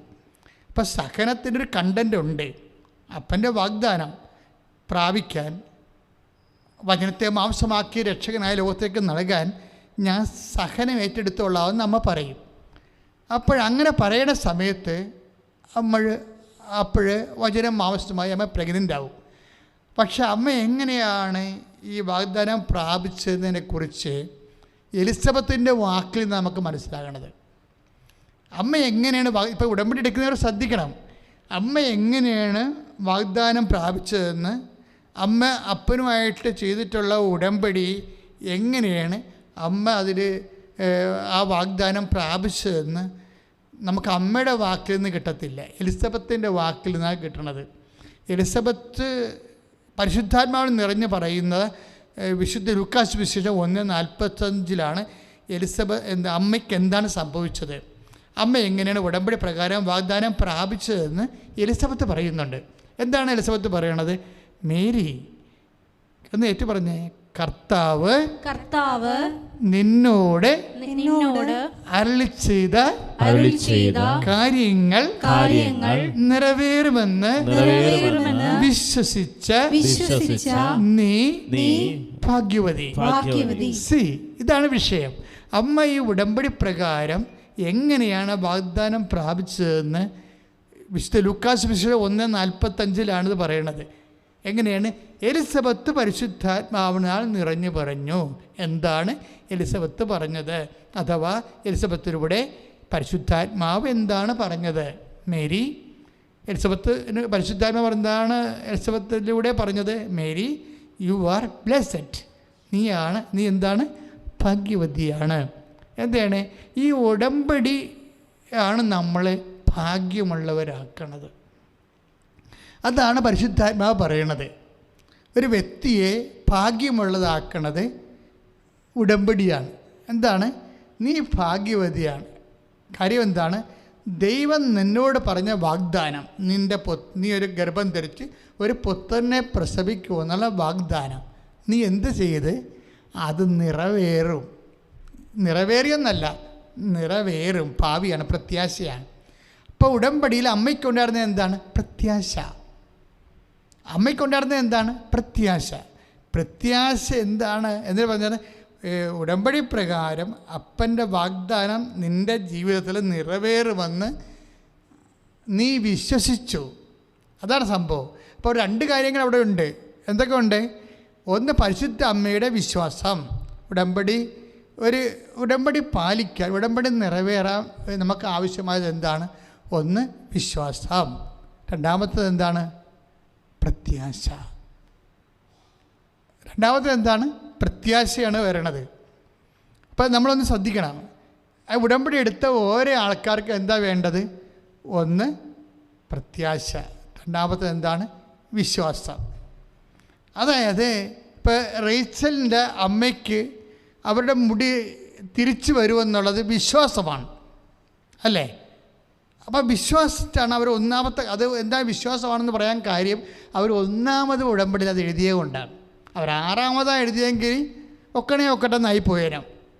പല ആൾക്കാരുടെ ഉടമ്പടി ഉടക്കി കിടക്കണേൻ്റെ കാര്യം ഈ ഒക്കട്ടെന്ന് പറഞ്ഞുകൊണ്ട് ദൈവത്തിൻ്റെ ശക്തിയിൽ അവിശ്വസിച്ചുകൊണ്ട് അവസാനത്തെ കാര്യം എഴുതിയതാണ് പണിയായി പോയിരിക്കുന്നത്. അതുകൊണ്ട് അവരെല്ലാം തിരിച്ചു വന്ന് ഉടമ്പടി പുതുക്കിയിട്ട് ഒരിക്കലും നടക്കാത്ത കാര്യം, എന്നാൽ നടന്നേ മുന്നോട്ട് പോകാൻ പറ്റാത്തുള്ള കാര്യം ആദ്യം എഴുതിയിട്ട് ദൈവത്തെ വിശ്വാസത്തിലെടുക്കണം. പരിശുദ്ധ അമ്മയ്ക്ക് 2 കാര്യങ്ങളാണ് ദൈവത്തിൻ്റെ വാഗ്ദാനത്തോട്, അതാണ് നിയോഗമെന്ന് പറയണത്, ഇല്ലേ? ഉടമ്പടിയുടെ നിയോഗം എന്താണ്? നീ ഗർഭം ധരിച്ച് ഒരു പുത്രനെ പ്രസവിക്കാം. അതാണ് നിയോഗം. ഉടമ്പടിയുടെ ഇവിടെ നിയോഗം. ആ നിയോഗത്തിന് ദൈവം ആവശ്യപ്പെടുന്നത് നിബന്ധന മറിയത്തിൻ്റെ പ്രത്യാശയാണെന്നുള്ളത് ദൈവം മാതാവിനോട് പറഞ്ഞിട്ടില്ല. പക്ഷെ പരിശുദ്ധാത്മാവ് പറഞ്ഞു. അവിടെയാണ് വിഷയം വന്നത്. ഉടമ്പടിക്ക് പരിശുദ്ധാത്മാവിന് ആവശ്യമാണ് നമുക്ക്. അല്ലാതെ ആലപ്പുഴ വരാൻ കാശുണ്ട്, വണ്ടിക്കാശുണ്ടായാൽ മാത്രം വർക്കൗട്ട് ചെയ്യത്തില്ല. അതായത് മാതാവിൻ്റെ പ്രത്യുത്തരം എന്താണ്? എലിസബത്ത് പറയണത്, മേരി, കർത്താവ് നിന്നോട് അരുളി ചെയ്ത കാര്യങ്ങൾ നിറവേറുമെന്ന് നീ വിശ്വസിച്ചു. രണ്ടാമത്തെ എന്താണ്? നിറവേറുമെന്നാണ് വിശ്വസിച്ചത്. ഭാവി നടക്കാൻ പോണ കാര്യമാണ്. അതിനകത്ത് പ്രത്യാശയുണ്ട്. ഒരേ സമയം ഉടമ്പടിക്ക് നമുക്ക് വരുന്നിരിക്കുന്ന നിബന്ധന വിശ്വാസവും പ്രത്യാശയുമാണ്. ഈ വിശ്വാസവും പ്രത്യാശയും എന്ന് പറയുമ്പോൾ ഇപ്പം എന്താണ് ചെയ്യണത്? ഇപ്പോൾ അവരുടെ പേരെന്നാ നമ്മൾ കണ്ടത്, ഷെർലി അല്ലേ? ഷെർലി പട്ടിയൂർക്കാവിൽ എന്താ ചെയ്യണം? അവർ ഈ മകൻ രണ്ടാം ഇൻ്റർവ്യൂവിന് പോകുമ്പോൾ ഉടമ്പടി ചെയ്തതിന് ശേഷം ഉടമ്പടി കാശ് രൂപ അവർ പോക്കറ്റിലിട്ട് കൊടുക്കും. എന്നിട്ടെന്താ പറയണത്? മകനെ, നീ രണ്ടാമത്തെ കമ്പനി ഇൻ്റർവ്യൂവിൽ, സ്കൂളിൻ്റെ ഇൻ്റർവ്യൂവിൽ നീ ജയിക്കും. അതെന്താണ്? ഷെർലിയുടെ പ്രത്യാശയാണ്. വിശ്വാസമുണ്ട് അതിൻ്റെ അകത്ത്, അല്ലേ? എന്താ കാര്യം വെച്ച് കഴിഞ്ഞാൽ ഈ എപ്പോഴും പഴയ ഉടമ്പടി എല്ലാം ചെയ്യണത് ആദ്യം ഒരു സ്തംഭം നാട്ടും, പിന്നെ അവർ ഉടമ്പടി ചെയ്യും, പിന്നെ അവർ ഭക്ഷണം കഴിക്കും. ഇതെല്ലാം സ്ഥിരീകരണത്തിൻ്റെ ഒരു ഇതാണ്. മരിയൻ ഉടമ്പടി നമ്മൾ സ്തംഭം നാട്ടുന്നതിന് പകരം നമ്മളെ കൊടുക്കുന്നത് ഉടമ്പടി കാശുരുവാണ് കൊടുക്കുന്നത്. ഉടമ്പടി കാശ് എന്ന് സ്തംഭം നാട്ടണം എന്താണ്? പഴയ നിയമത്തിൽ കല്ലെടുത്ത് വെക്കും. ഉടമ്പടി ചെയ്ത് കഴിഞ്ഞാൽ ഒരു കല്ലെടുത്ത് വെക്കും, ഒരു കരിങ്കല്ല്. എന്നിട്ട് അതിന്മേ ഉടമ്പടി തൈലം ഒഴിക്കും. അപ്പോഴാണ് അത് ഓർമ്മക്കല്ലാണ്, സ്മാരകശില. അപ്പോൾ ഈ സ്മാരകശിലയുടെ ഉടമ്പടിയിൽ നമുക്ക് കുറേ സംഭവങ്ങൾ മരിയൻ ഉടമ്പടിയിലുണ്ട്. ഉടമ്പടി തൈലം ഒരു സ്മാരകശിലയാണ്. പിന്നെ ഉടമ്പടി പത്രിക, പിന്നെ ഉടമ്പടി കാശുരൂപം, ഇങ്ങനെ കുറേ സ്മാരകശിലകളുണ്ട്. പക്ഷേ എന്താ സംഭവം? ഇതെല്ലാം ഈ ശില നാട്ടണം എന്തിനാണെന്ന് പഴയ നിയമത്തിൽ ഉടമ്പടി എടുക്കുന്നവർ, ഞാൻ യഹോവയുടെ നാമത്തിൽ ചെയ്ത ഉടമ്പടിയുടെ ഓർമ്മയാണതെല്ലാം. അതുകൊണ്ട് ഞങ്ങൾ നിർബന്ധമായിട്ട് പറയും, ഉടമ്പടി കാശുരൂപം പോകരുത് എന്ന് പറയും. കാശുരൂപം ആർക്കെങ്കിലും നഷ്ടപ്പെട്ടുണ്ടെങ്കിൽ, ഇൻ കേസ് അവർക്ക് കാര്യം അറിയാൻ പാടില്ലാതെ അല്ലെങ്കിൽ എങ്ങനെയെങ്കിലും പോയിട്ടുണ്ടെങ്കിൽ ഡാമേജ് ആയാൽ തിരിച്ചു കൊടുക്കും. കാര്യം അത് ഞങ്ങൾക്കറിയാം അതിൻ്റെ വില എന്താണെന്നറിയാം. പക്ഷേ നിങ്ങൾക്കും അറിയണം. അതുപോലെ ഉടമ്പടി പ്രകാരമുള്ള ഓർമ്മ ആയിട്ടുള്ള തിരുവസ്തുക്കളാണ് അതെല്ലാം. അപ്പം അത് നിങ്ങളതുപോലെ തന്നെയാണ് കരുതേണ്ടത്. ചില ആൾക്കാർക്ക് ഈ കരുതൽ കൂടുതലാണ്. കഴിഞ്ഞാൽ ഉടമ്പടി കിട്ടിയിരിക്കുന്ന വസ്തു എന്താണെന്ന് ചിലർക്ക് വല്ലാണ്ട് അങ്ങോട്ട് അറിയാം. അവിടെയാണ് പ്രശ്നം.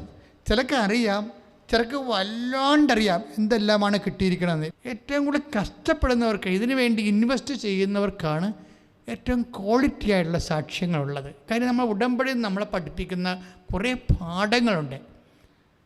ചില ആൾക്കാർ അടുത്ത ബസ് സ്റ്റോപ്പിൽ വന്ന് വെച്ചും പറയും, ഞങ്ങൾക്ക് പോകണം എന്ന് പറഞ്ഞുകൊണ്ട് ധൃതി ഉണ്ടാക്കും. അപ്പം ഞങ്ങൾ ചിലപ്പോൾ അടുത്ത 2 സ്റ്റോപ്പിൻ്റെ അപ്പുറത്തുള്ള ആൾക്കാരായിരിക്കും കൃപാസനത്തിന്. ഇപ്പം ഞങ്ങൾ എന്താ പറയണം അവരോട്? ദയവായിട്ട് ഇവിടുന്ന് മാറിത്തരാമെന്നേ പറയത്തുള്ളൂ. അല്ലാതെ നിങ്ങൾ ഉടമ്പടി എടുക്കണം ഒന്നും പറയത്തില്ല. കാര്യം ഇവരെ കൊണ്ട് ഉടമ്പടി എടുത്തിട്ട് ദൈവത്തിനൊന്നും നേടായില്ലെന്ന് ഞങ്ങൾക്കറിയാം.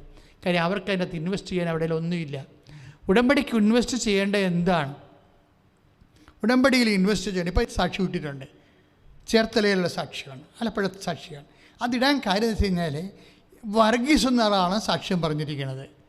എന്താണ് പ്രശ്നം വെച്ച് കഴിഞ്ഞാൽ 40 വർഷമായിട്ട് അദ്ദേഹത്തിന് വഴിയില്ല, പുറത്തേക്ക് പോകാൻ വഴിയില്ല. ഇതിൻ്റെ അകത്ത് വരുന്ന വിഷയം എന്ന് പറയണത്, ഇദ്ദേഹത്തിൻ്റെ 9 വീട്ടുകാരും ഉണ്ട് അടുത്ത്. അവർ വെള്ളത്തിലൂടെയാണ് പോകുന്നത്. അപ്പം ഞാൻ ഓർത്തു ഒട്ടൊപ്പം വെള്ളത്തിലാണ് പോകുന്നത്. ഇപ്പം എല്ലാ മാസവും തന്നെ ഇത് വിഷയമുണ്ട്. അതായത് തണ്ണീർമുക്കം കായലിൽ കൂടെ ഉപ്പുവെള്ളം കയറി വരുമ്പോൾ ഇവിടെ വീടിൻ്റെ വകെ കയറും. തണ്ണീർമുക്കം കായലിലൂടെ അദ്ദേഹം അത് പ്രത്യേകം പറയുന്നുണ്ട്, തണ്ണീർമുക്കം കായലിലൂടെ ഉപ്പ് കയറി വരുമെന്ന്. ഉപ്പുവെള്ളം കയറി വരുമ്പോൾ അത് കായലും പൊങ്ങിയിട്ട് ഇവരുടെ വീട്ടുവഴികളിലൂടെയാണ് ഈ ഉപ്പ് വെള്ളം കയറുമ്പോൾ മുട്ടപ്പം വെള്ളം എന്നാണ് പറയണത്. എന്നിട്ട് എങ്ങനെ 12 മാസവും വെള്ളം, അല്ലാതെ വർഷകാലത്ത് മാത്രമല്ല, വർഷകാലത്തും വേനൽക്കാലത്തും വെള്ളം, 12 മാസവും വെള്ളം, 40 വർഷമായിട്ട് വഴിയില്ല. ഇത് ക്യാപിറ്റൽ പ്രശ്നമാണിത്. എന്നിട്ട് ഈ വർഗീസ് ഒന്ന് ഉടമ്പടി ചെയ്യും, അമ്മ എനിക്ക് വഴിയില്ല, ഞാൻ മുട്ടപ്പം നീന്തിയാണ് 12 മാസവും ജീവിക്കണത്, എനിക്കൊരു സമാധാനം ഉണ്ടാക്കി തന്നെ. കാര്യം എന്താ വെച്ച് കഴിഞ്ഞാൽ ആ വഴിയിൽ അവർക്കുള്ള വഴിയുടെ അവിടെ കേസിൽ കിടക്കണതാണ് സംഭവം. കേസിൽ കിടക്കണ കാരണമാണ് അവർക്ക് വഴി കിട്ടാത്തതിൻ്റെ പ്രധാനപ്പെട്ട കാര്യം. ഇപ്പം കേസ് മാറാൻ വേണ്ടിയാണ് പ്രാർത്ഥിക്കുന്നത്. പക്ഷേ ഈ വർഗീസിൻ്റെയൊക്കെ കുറേ പേയ്മെൻ്റ് അമ്മ ചോദിക്കുന്നുണ്ട്. എന്ന് വെച്ചാൽ മകനെ ഇത് ചെയ്തു തരാം, ആദ്യം നീ വിശ്വാസം പ്രഖ്യാപിക്കാൻ പറയും. അപ്പോൾ വർഗീസ് എന്താ ചെയ്യണമെന്ന് വെച്ച് കഴിഞ്ഞാൽ വിശ്വാസം പ്രഖ്യാപിക്കണം. ഉടമ്പടിയുടെ ഒരു സംഭവമാണല്ല, വിശ്വാസം പ്രഖ്യാപിക്കണം, പ്രത്യാശയോടുകൂടി വിശ്വാസം പ്രഖ്യാപിക്കണം. അതാ ലുക്ക 1:45. വർഗീസ് എന്താ ചെയ്യണമെന്ന് വെച്ച് കഴിഞ്ഞാൽ ഉടമ്പടി ഉപ്പ് കൊണ്ടുപോയിട്ട് ഈ മുട്ടപ്പം വെള്ളത്തിൽ വിതറും. നിങ്ങൾ ആ സാക്ഷ്യം ഒന്ന് കേൾക്കണം, എങ്ങനെയാണ് വിശ്വാസം പ്രഖ്യാപിക്കണമെന്ന്. ഉടമ്പടി ഉപ്പ് കൊണ്ടുപോയതിന് ശേഷം മുട്ടപ്പം വെള്ളത്തിൽ നിൽക്കുന്ന വഴി, ഇല്ലാത്ത വഴിയിൽ, വെള്ളം കെട്ടി നിൽക്കുന്ന വഴിയിൽ, കിട്ടാത്ത വഴിയിൽ, കേസായ വഴിയിൽ കൊണ്ടുപോയി ഈ ഉപ്പ് വിതറും. എന്താണ്, എൻ്റെ അമ്മ ഈ വഴി എനിക്ക് തരും എന്ന് പറഞ്ഞാണ് വിശ്വസിക്കണത്. വിശ്വസിച്ചവരാണ്. അത് വിശ്വസിച്ചത് മാത്രം കാര്യമില്ല, അത് പ്രഖ്യാപിക്കണം. വിശ്വാസം എപ്പോഴും ചെയ്യേണ്ടത് എന്താണ്, പ്രഖ്യാപിക്കണം. ഇപ്പോൾ ഉടമ്പടി തൈലം തേക്കണത് എന്താണ്, അത് പ്രഖ്യാപനമാണ്. വിശ്വാസം എപ്പോഴും പ്രഖ്യാപിക്കാനുള്ളതാണ്. അപ്പോഴവരുടെ കയ്യിൽ അവിടെ ആ വെള്ളത്തിലിടാൻ പറ്റിയ സാധനം വർഗീസ് നോക്കിയിട്ട് ഉടമ്പടി ഉപ്പാണ്. ഉടമ്പടി കൊണ്ട് ഉപ്പ് കൊണ്ട് വിശ്വാസപ്രമാണം ചെയ്തിട്ട് കർത്താവ് ഈ വഴി തരാൻ വേണ്ടി ആ വഴിയിൽ വെള്ളത്തിലിടും. വെള്ളത്തിലിട്ടിട്ട് 1 കൊല്ലമാകും. 1 കൊല്ലമാകുമ്പോൾ വർഗീസ് അമ്മയെടുത്ത് വരും. അമ്മയെടുത്ത് വന്ന് വെച്ചാൽ അമ്മയോട് പറയും, അമ്മേ 1 കൊല്ലമായി ഉടമ്പടി ചെയ്തിട്ട് ഇതുവരെക്കും വഴി കിട്ടിയില്ല. അത് ആ അമ്മയോട് പറയുന്ന ഒരു രീതിയുണ്ട്, അതായത് ഒരു സ്നേഹം അതിൻ്റെ അകത്തുണ്ട്. ഇതാണ് വിഷയം. കാര്യം വിശ്വാസവും പ്രത്യാശയും മാത്രം പോരാ, ഒരു സ്നേഹത്തിൻ്റെ കണ്ടൻറ്റ് വേണ്ട അതിൻ്റെ അകത്ത്. കാര്യം ഉടമ്പടി സാങ്കേതികമായിട്ട് സംഭവിക്കുന്ന ഒരു കെമിക്കൽ ഫോർമുല അല്ല. ദൈവത്തിൻ്റെ ഇടപെടൽ ഉറപ്പ് വരുത്തണമെങ്കിൽ നമ്മുടെ ഭാഗത്തുനിന്ന് ദൈവസ്നേഹം ഉണ്ടാകണം. അപ്പോൾ വർഗീസ് കർത്താവിൻ്റെ അടുത്ത് നിന്ന് അമ്മയോട് തോന്നിച്ചും അമ്മയോട് പറയും, അമ്മേ അത് നമ്മുടെ വീട്ടിലെ അമ്മച്ചിയോട് പറയണ പോലെ ഉള്ള സ്നേഹത്തിൽ പറയും, അമ്മേ ഉടമ്പടി എടുത്തിട്ട് 1 കൊല്ലമായി വരുന്നു, എനിക്ക് വഴി കിട്ടിയില്ല, എനിക്ക് വഴി കിട്ടാതെ ഇനി മുന്നോട്ട് പോകാൻ പറ്റത്തില്ല, അമ്മ എന്തെങ്കിലും ചെയ്യണം, അമ്മ എന്തെങ്കിലും ചെയ്യണമെന്നാണ് പറയുന്നത്. അതാണ് സംഭവം. അപ്പോഴെന്ന് വെച്ച് കഴിഞ്ഞാൽ അമ്മ എന്തെങ്കിലും ചെയ്യണമെന്ന് നമ്മൾ മനുഷ്യന്മാരോട് പറയണ പോലെയുള്ള സ്നേഹത്തിൽ ഈ മനുഷ്യൻ പറയും. അത് അമ്മയുടെ ചങ്കിലിക്കുള്ളൂ ആ സംഭവം. ദൈവത്തിനോട് പ്രാർത്ഥിക്കണമല്ല പ്രശ്നം, ദൈവത്തിൻ്റെ ചങ്കിലി കൊള്ളണം. എന്നിട്ട് അവിടെ പിന്നെ എന്താ സംഭവിക്കണമെന്ന് വെച്ച് കഴിഞ്ഞാൽ ഈ മനുഷ്യൻ ചിന്തിക്കാത്ത രീതിയിൽ 3 മീറ്റർ വീതിയിൽ വേറെ ഒരു വഴി ഈ മനുഷ്യന് വേറെ പറമ്പിൽ നിന്ന് വെട്ടി ഈ മനുഷ്യൻ്റെ വീട്ടിലോട്ട് കൊണ്ടുവരും അമ്മ. അത് സംഭവം ഭയങ്കരമാണ്. അത് പറയുമ്പോൾ അത് സാക്ഷ്യം എക്സ്പ്ലെയിൻ ചെയ്യുന്ന വ്യക്തി അവിടെ പറയുന്നുണ്ട്, ജോമളാണ് അത് എക്സ്പ്ലെയിൻ ചെയ്യണത്. അവർ പറയുന്നുണ്ട്, അതായത് നിങ്ങൾ ഉള്ളതാണത്. എന്താണെന്ന് വെച്ചാൽ ജോഷുവ 3 പറയും, ഇതുവരെ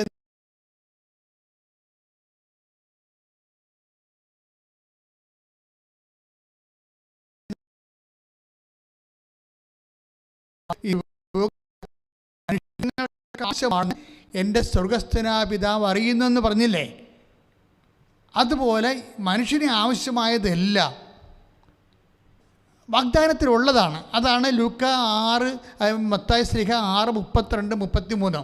എന്നുവെച്ചാൽ പുതിയൊരു വഴി വരികയാണ്, പുതിയ വഴി വെട്ടി വഴി വന്ന് റോഡായി. അത് പക്ഷേ അവർ ഒരു ഡിമാൻഡ് പറഞ്ഞു, വർഗീസ് എന്നാണ് നിങ്ങളുടെ കേസ് തീരണത് അന്ന് നിങ്ങൾ വഴി ചേഞ്ച് ചെയ്ത് തരണം, നിങ്ങൾ ആ വഴി എടുത്തിട്ട് ഞങ്ങൾ തന്ന വഴി ഇങ്ങോട്ട് തിരിച്ചു തരണം. അത് ഒരു പുരേടവാണ്, അത് നല്ല കുറേ സെൻറ്റ് വഴികളാണ്. അപ്പോൾ അതെന്ത് സംഭവിച്ചാൽ ഉടനെ അതോടുകൂടി വർഗീസ് പറയുകയാണ്, അത് വന്നോടുകൂടി കേസ് ജയിക്കുകയും ചെയ്ത് ആ വഴി പഴയ വഴി ഞങ്ങൾ കിട്ടുകയും ചെയ്തു. ഇനിയിപ്പോൾ എക്സ്ചേഞ്ച് ചെയ്യണ പ്രശ്നം മാത്രമേ ഉള്ളൂ. ഇത് പെട്ടെന്നാണ് ഈ സംഭവം. ഈ വർഗീസിന് ഈ ഉടമ്പടിയിൽ 1 കൊല്ലമായിട്ട് വർക്ക് ചെയ്യണില്ല. ഈ 1 കൊല്ലമുള്ള ഈ മനുഷ്യൻ ഉടമ്പടി എടുത്ത് മുട്ടപ്പം വെള്ളത്തിൽ നീന്തി പോകുമ്പോൾ അവസാനം ആ വിശ്വാസമുണ്ട്, പ്രത്യാശയുണ്ട്. പക്ഷേ എന്ത് ചെയ്ത്, ആ ഒരു 3ാമത്തെ ഘടകമുണ്ട്, സ്നേഹം, ദൈവസ്നേഹം എന്ന് പറയും. ആ സ്നേഹത്തിലൂടെ വന്ന് അമ്മയോട് പറയണം, അമ്മേ ഉടമ്പടി എടുത്തിട്ട് 1 കൊല്ലമായി, ഇപ്പോഴും ഞാൻ മുട്ടപ്പം വെള്ളത്തിൽ നീന്തുകയാണ്. അമ്മ എന്തെങ്കിലും ഒരു മരകൃതി ചെയ്യണം, ചെയ്തേ പറ്റത്തുള്ളൂ, അല്ലെങ്കിൽ ജീവിക്കാൻ പറ്റത്തില്ല. ഇതാണ് പ്രാർത്ഥന എന്ന് പറയണത്. പ്രാർത്ഥന വാരിക്കെട്ടി പറയണതല്ല. നമ്മൾ അനുഭവിക്കുന്ന പ്രശ്നങ്ങൾ എന്താണ്, അത് ദൈവത്തോട് അതേ സ്നേഹത്തോടെ പറയാൻ കഴിയണം. അപ്പോൾ ഇതിൻ്റെ ഈ ഉടമ്പടിയിലെല്ലാം ഇപ്പോൾ എന്തെല്ലാം കാര്യങ്ങൾ പറഞ്ഞു എൻ്റെ മക്കളോട്. ഉടമ്പടി വാഗ്ദാനമാണ്, വാഗ്ദാനം പ്രാപിക്കുന്ന പ്രാർത്ഥനയാണ്. പ്രാപിക്കാൻ വേണ്ടി ഒരു വ്യക്തിക്ക് വേണ്ടത് എന്തൊക്കെയാണ്? വിശ്വാസം വേണം, പിന്നെന്താണ്? പ്രത്യാശ വേണം, പിന്നെ വേണമെന്നല്ല, ഇതൊക്കെ പ്രഖ്യാപിക്കണം നമ്മൾ. അവരിപ്പോൾ എന്താണ് അവർ ചെയ്തത്? ഷേളി എന്താ ചെയ്തത്?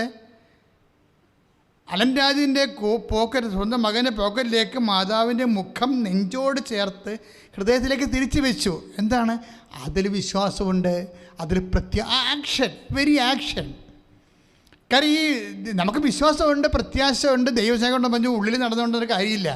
ഇതെല്ലാ സാധനവും പ്രഖ്യാപിക്കേണ്ടതാണ്. പ്രഖ്യാപിക്കണം. പ്രഖ്യാപിച്ച് കഴിയുമ്പോഴാണ് വിശ്വാസം പ്രത്യാശ ഏറ്റുപറയുകയാണ് ചെയ്യണത്. പ്രത്യാശ ഏറ്റുപറയുകയാണ് ചെയ്യണത്. വിശ്വാസം പ്രഖ്യാപിക്കും, സ്നേഹം പ്രകടിപ്പിക്കും. ഇങ്ങനെ 3 പ്രോസസ്സിലാണ് ഇത് വർക്ക് ചെയ്യണം. വിശ്വാസം പ്രഖ്യാപിക്കും. ഇപ്പോൾ ഉപ്പ് കൊണ്ട് ആ വെള്ളത്തിലിടുമ്പോൾ വിശ്വാസം പ്രഖ്യാപിക്കണം. പക്ഷേ എന്താ ചെയ്യണമെന്ന് വെച്ചാൽ അതിൻ്റെ തന്നെ ഒരു പ്രത്യാശ ഏറ്റുപറയുന്ന ഒരു വിഷയമുണ്ട്. ഒരു പ്രത്യാശ ഏറ്റുപറയും. പിന്നെ എന്താണ്? വന്ന് പ്രാർത്ഥിക്കുമ്പോൾ സ്നേഹത്തോടെ പ്രാർത്ഥിക്കും. അപ്പം അത് തന്നെയാണ് ഷേളി ചെയ്തത്. മകൻ്റെ നെഞ്ചിൽ കാശുരൂപം അവൻ്റെ പോക്കറ്റിലിട്ട് മാതാവിൻ്റെ മുഖം അവൻ്റെ നെഞ്ചിനോട് ചേർത്ത് വെക്കുമ്പോൾ ആ ഒരു ബന്ധമുണ്ട്. ഈശോ പറഞ്ഞ ഒരു ബന്ധമാണത്. ഈശോ എന്താ പറഞ്ഞത്? നിങ്ങൾ എൻ്റെ വചനം നിങ്ങൾ നിലനിൽക്കണം. അപ്പോൾ എന്നാ സംഭവിക്കണത്? നിങ്ങൾക്കിഷ്ടമുള്ളത് ചോദിക്കുക. അത് നിലനിൽക്കണേ എങ്ങനെയാണ്? സ്നേഹത്തിലാണിത് സംഭവം നിലനിൽക്കുന്നത് വചനം. കാരണം സ്നേഹമില്ലെങ്കിൽ ഈ വചനം നിലനിൽക്കത്തില്ല. വചനം ഉണ്ടാകും, നിലനിൽക്കത്തില്ല. ഇപ്പോൾ 15:7 ഈ യോഹന്നാൻ്റെ സുവിശേഷമില്ലേ? യോഹന്നാൻ്റെ 15:7 ശ്രുതികട്ടെ ഹല്ലേലൂയ. നിങ്ങൾ എന്നെ വസിക്കുകയും എൻ്റെ വാക്കുകൾ നിങ്ങളിൽ നിലനിൽക്കുകയും ചെയ്യുന്നെങ്കിൽ ഇഷ്ടമുള്ളത് ചോദിച്ചുകൊള്ളുക, നിങ്ങൾക്ക് ലഭിക്കും. അതെന്ത്? അപ്പോൾ ഈശോ എന്താ പറയണത്? നമുക്കിഷ്ടമുള്ളത് ചോദിക്കാം. അതായത് ഇന്ന കാര്യങ്ങളെന്നല്ല. അതായത് അത് നമുക്ക് എന്താണ് അവിടെ ഒരു വിഷയം വന്നിരിക്കുന്നത്.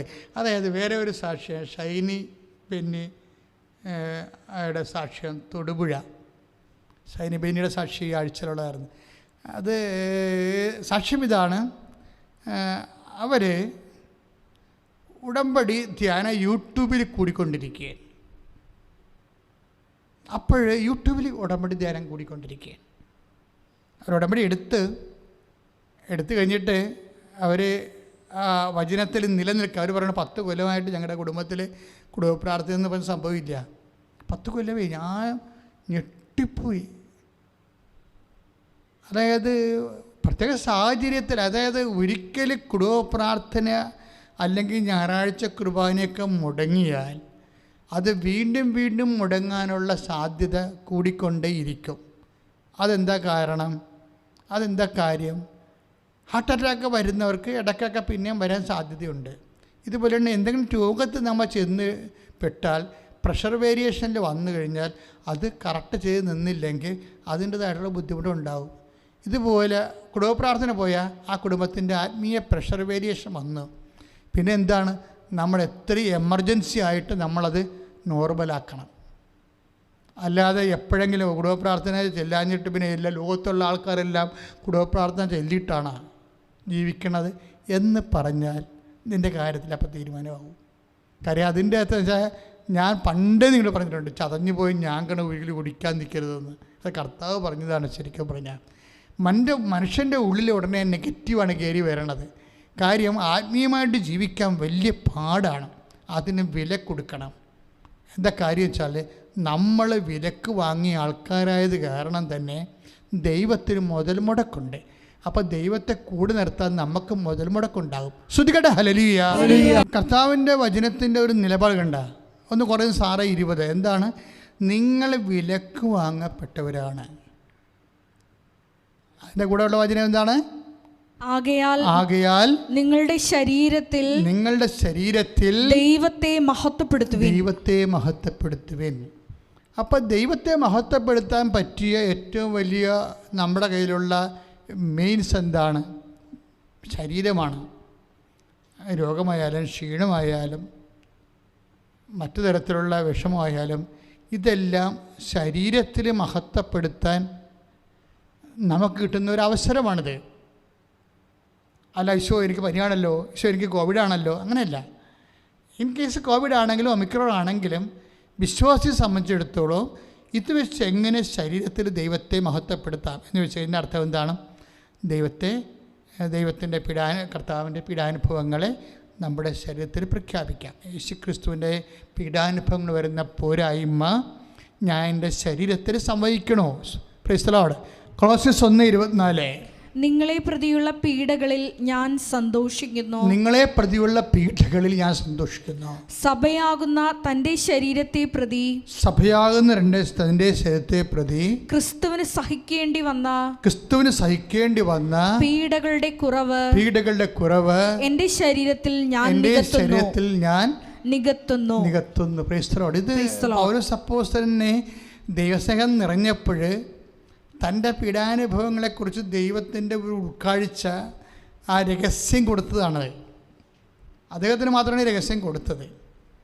കാരണം അദ്ദേഹം ചോദിച്ചു കാണും, ഞാൻ ഇത്രയും കഷ്ടപ്പെട്ട 3 പ്രേക്ഷിത പ്രവർത്തനമൊക്കെ പ്രേക്ഷിത യാത്രയൊക്കെ ചെയ്തല്ല, കള്ളന്മാരുടെ കയ്യിൽ അകപ്പെട്ടില്ല, എൻ്റെ കപ്പലിന് തന്നെയാണല്ലോ അപകടം ഉണ്ടായത്. ഞാൻ നഗ്നനായിട്ട് പുതപ്പും ബൈബിളും നഷ്ടപ്പെട്ടിട്ട് ഞാൻ നഗ്നനായിട്ട് ഒഴുകി നടന്നില്ല. എന്താണ് അപ്പോസ്തലനായിട്ട് പോലും എനിക്ക് എന്താ ഇങ്ങനെ സംഭവിച്ചതെന്ന് ചോദിച്ചു കാണും പുള്ളിക്കാരി. അതിനെക്കുറിച്ച് പുള്ളി ഒരു വിജാതി യഹൂദിൽ നിന്ന് പെട്ടെന്ന് ന്യാസപ്പെട്ട ഒരാളാണല്ലോ. അപ്പോൾ ചോദ്യങ്ങൾ കൂടിക്കൊണ്ടിരിക്കും. അപ്പോൾ അദ്ദേഹത്തോട് പരിശുദ്ധാത്മാവ് പറഞ്ഞു, ഇതെല്ലാം ശരീരത്തിലാണ് നീ സഹിച്ചിരിക്കുന്നത്. ഈ ക്രിസ്തുവിൻ ശരീരത്തിലാണ് സഹിച്ചത്. എന്താണ്? ശരീരം ദൈവത്തെ മഹത്വപ്പെടുത്താൻ വേണ്ടിയുള്ളതാണ്. നിങ്ങൾ വിലക്ക് വാങ്ങപ്പോൾ 1 കൊരിന്ത്യർ 6:20 അനുസരിച്ചുകൊണ്ട് നിങ്ങൾ വിലക്ക് വാങ്ങപ്പെട്ടവരാണെന്ന് പറയാൻ ദൈവം എന്താ കൊടുത്തത്? ക്രിസ്തുവിൻ്റെ ശരീരമാണ് കൊടുത്തത്.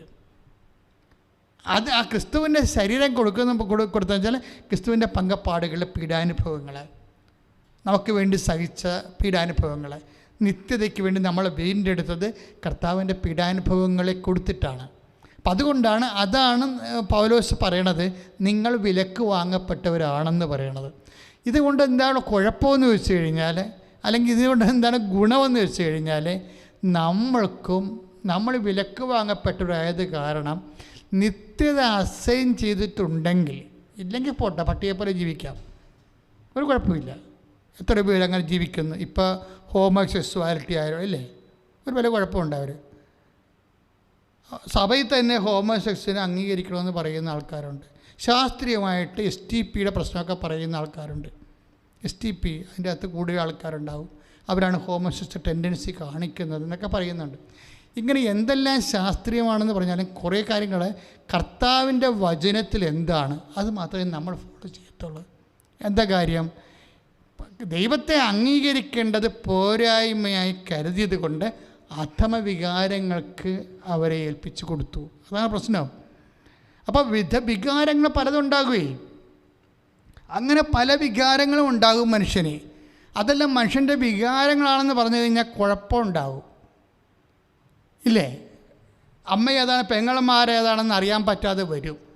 അത് പട്ടിയും പൂച്ചയൊക്കെ അങ്ങനെയല്ലേ, അമ്മയും പെങ്ങളും അറിയത്തില്ലല്ലോ അതിനൊക്കെ. അപ്പോൾ അതൊക്കെ സംസ്കാരത്തിൻ്റെ മുഖമുദ്രയായിട്ട് കെട്ടി എഴുന്നള്ളിക്കേണ്ട കാര്യമില്ല. ദൈവത്തെ അംഗീകരിക്കാത്തവരും യുക്തിയെ മാത്രം അടിസ്ഥാനപ്പെടുത്തുന്നവരും അങ്ങനെ പല വേഷങ്ങളും കിട്ടുന്നത്. We are not ready to follow it and we are not liable to follow it. അത് വിശ്വാസി മനസ്സിലാക്കണം. ശ്രുതികട ഹല്ലേലൂയ. അപ്പോൾ നമ്മൾ വിലക്ക് വാങ്ങപ്പെട്ടൊരാളെന്ന് പറയുമ്പോൾ നിത്യത അസഹ്യം ചെയ്തിരിക്കുന്ന ആൾക്കാരെ എന്ന് വെച്ചാൽ ഈ ജീവിതത്തിനപ്പുറത്ത് വേറൊരു ജീവിതം നിത്യമായൊരു ജീവിതത്തിന് വേണ്ടി വിളിക്കപ്പെട്ടിരിക്കുന്ന അതിൻ്റെ പേയ്മെൻറ്റ് ദൈവം ചോദിക്കും. എന്താ കാര്യം? നമ്മൾ വിലക്ക് വാങ്ങപ്പെട്ടവരാണ്. നമ്മളുടെ വില കൊടുത്തത് ആരാണ്? കർത്താവ് തന്നെ അവരുടെ ശരീരത്തിൽ സഹിച്ചുകൊണ്ടാണ് പാപത്തിന് പരിഹാരം ചെയ്ത് അവൻ വില കൊടുത്തത്. So we have to pay it. തിരിച്ച് നമ്മൾ പേ ചെയ്യണം. അതിനെന്ത് ചെയ്യണം? കുറച്ച് ക്ലേശങ്ങളെല്ലാം ഈ ഭൂമിയിലുള്ളത് യേശുവിൻ്റെ നാമത്തിലേ. നമ്മൾ നേരത്തെ കണ്ട കൊളോസ്യസ് 1:24 അനുസരിച്ച് കൊണ്ട് ക്രിസ്തുവിൻ്റെ പീഡാനുഭവങ്ങളുടെ കാലികമായ പോരായ്മ. പൗലോസ് അപ്പോസ്തലൻ അവിടെ എവിടെയോ ഒക്കെ അന്നത്തെ കാലത്തെ ഒരു ചിന്താപരിമിതി അനുസരിച്ചാണ് അദ്ദേഹം ആ വിഷയത്തെ വീക്ഷിച്ചിരിക്കുന്നത്. ക്രിസ്തു എന്ന് പറഞ്ഞാൽ എന്താ കാര്യം?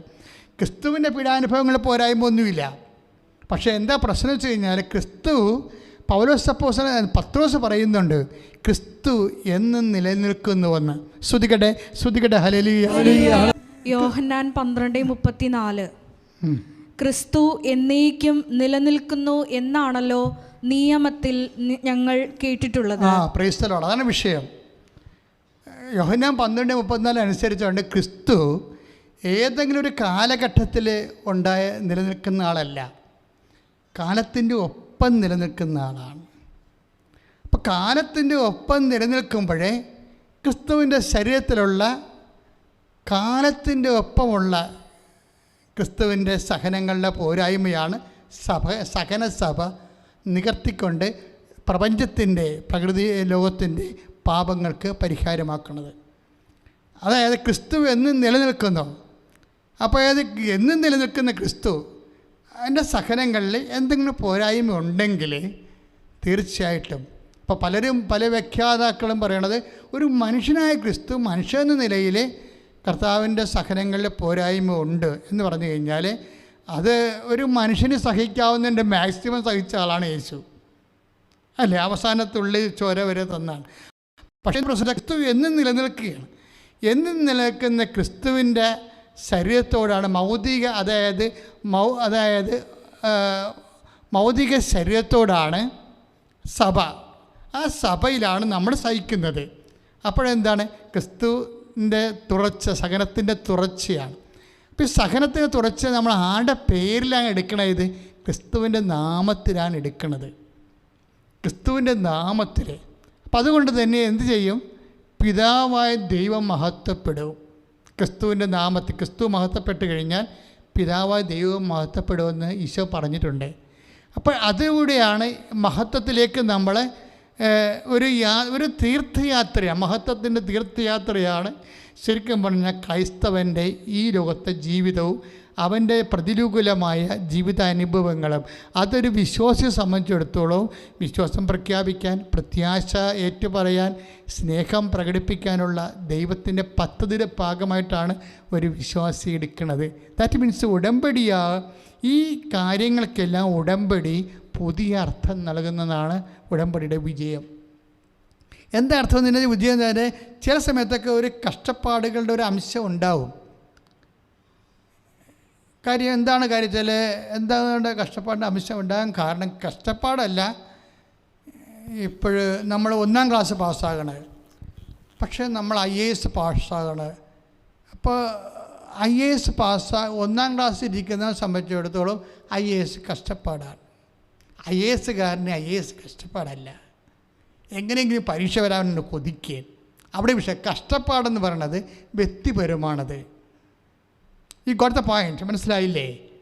അതായത് 1ാം ക്ലാസ്സുകാരന് IAS കഷ്ടപ്പാടാണ്, IASകാരൻ റാങ്ക് ഹോൾഡറിന് കഷ്ടപ്പാടല്ല. കാര്യം എന്താണ്? അവൻ്റെ കലിബർ തെളിയിക്കാനുള്ള അവസരമാണ്. എല്ലാ കഷ്ടതകളും അവസരങ്ങളാകണത് അങ്ങനെയാണ് എന്ന് വെച്ചാൽ അതിൻ്റെ അർത്ഥം എന്താണെന്ന് വെച്ച് കഴിഞ്ഞാൽ അതിനുള്ളൊരു അഭിഷേകം കിട്ടിക്കഴിഞ്ഞാൽ ഈശോ എന്താ പറഞ്ഞത്? ഗർഭിണിക്ക് പ്രസവ വേദന വരും പോലെയാണ് നമ്മുടെ ജീവിതത്തിൻ്റെ ദുഃഖങ്ങളെന്ന് ഈശോ പറഞ്ഞത്.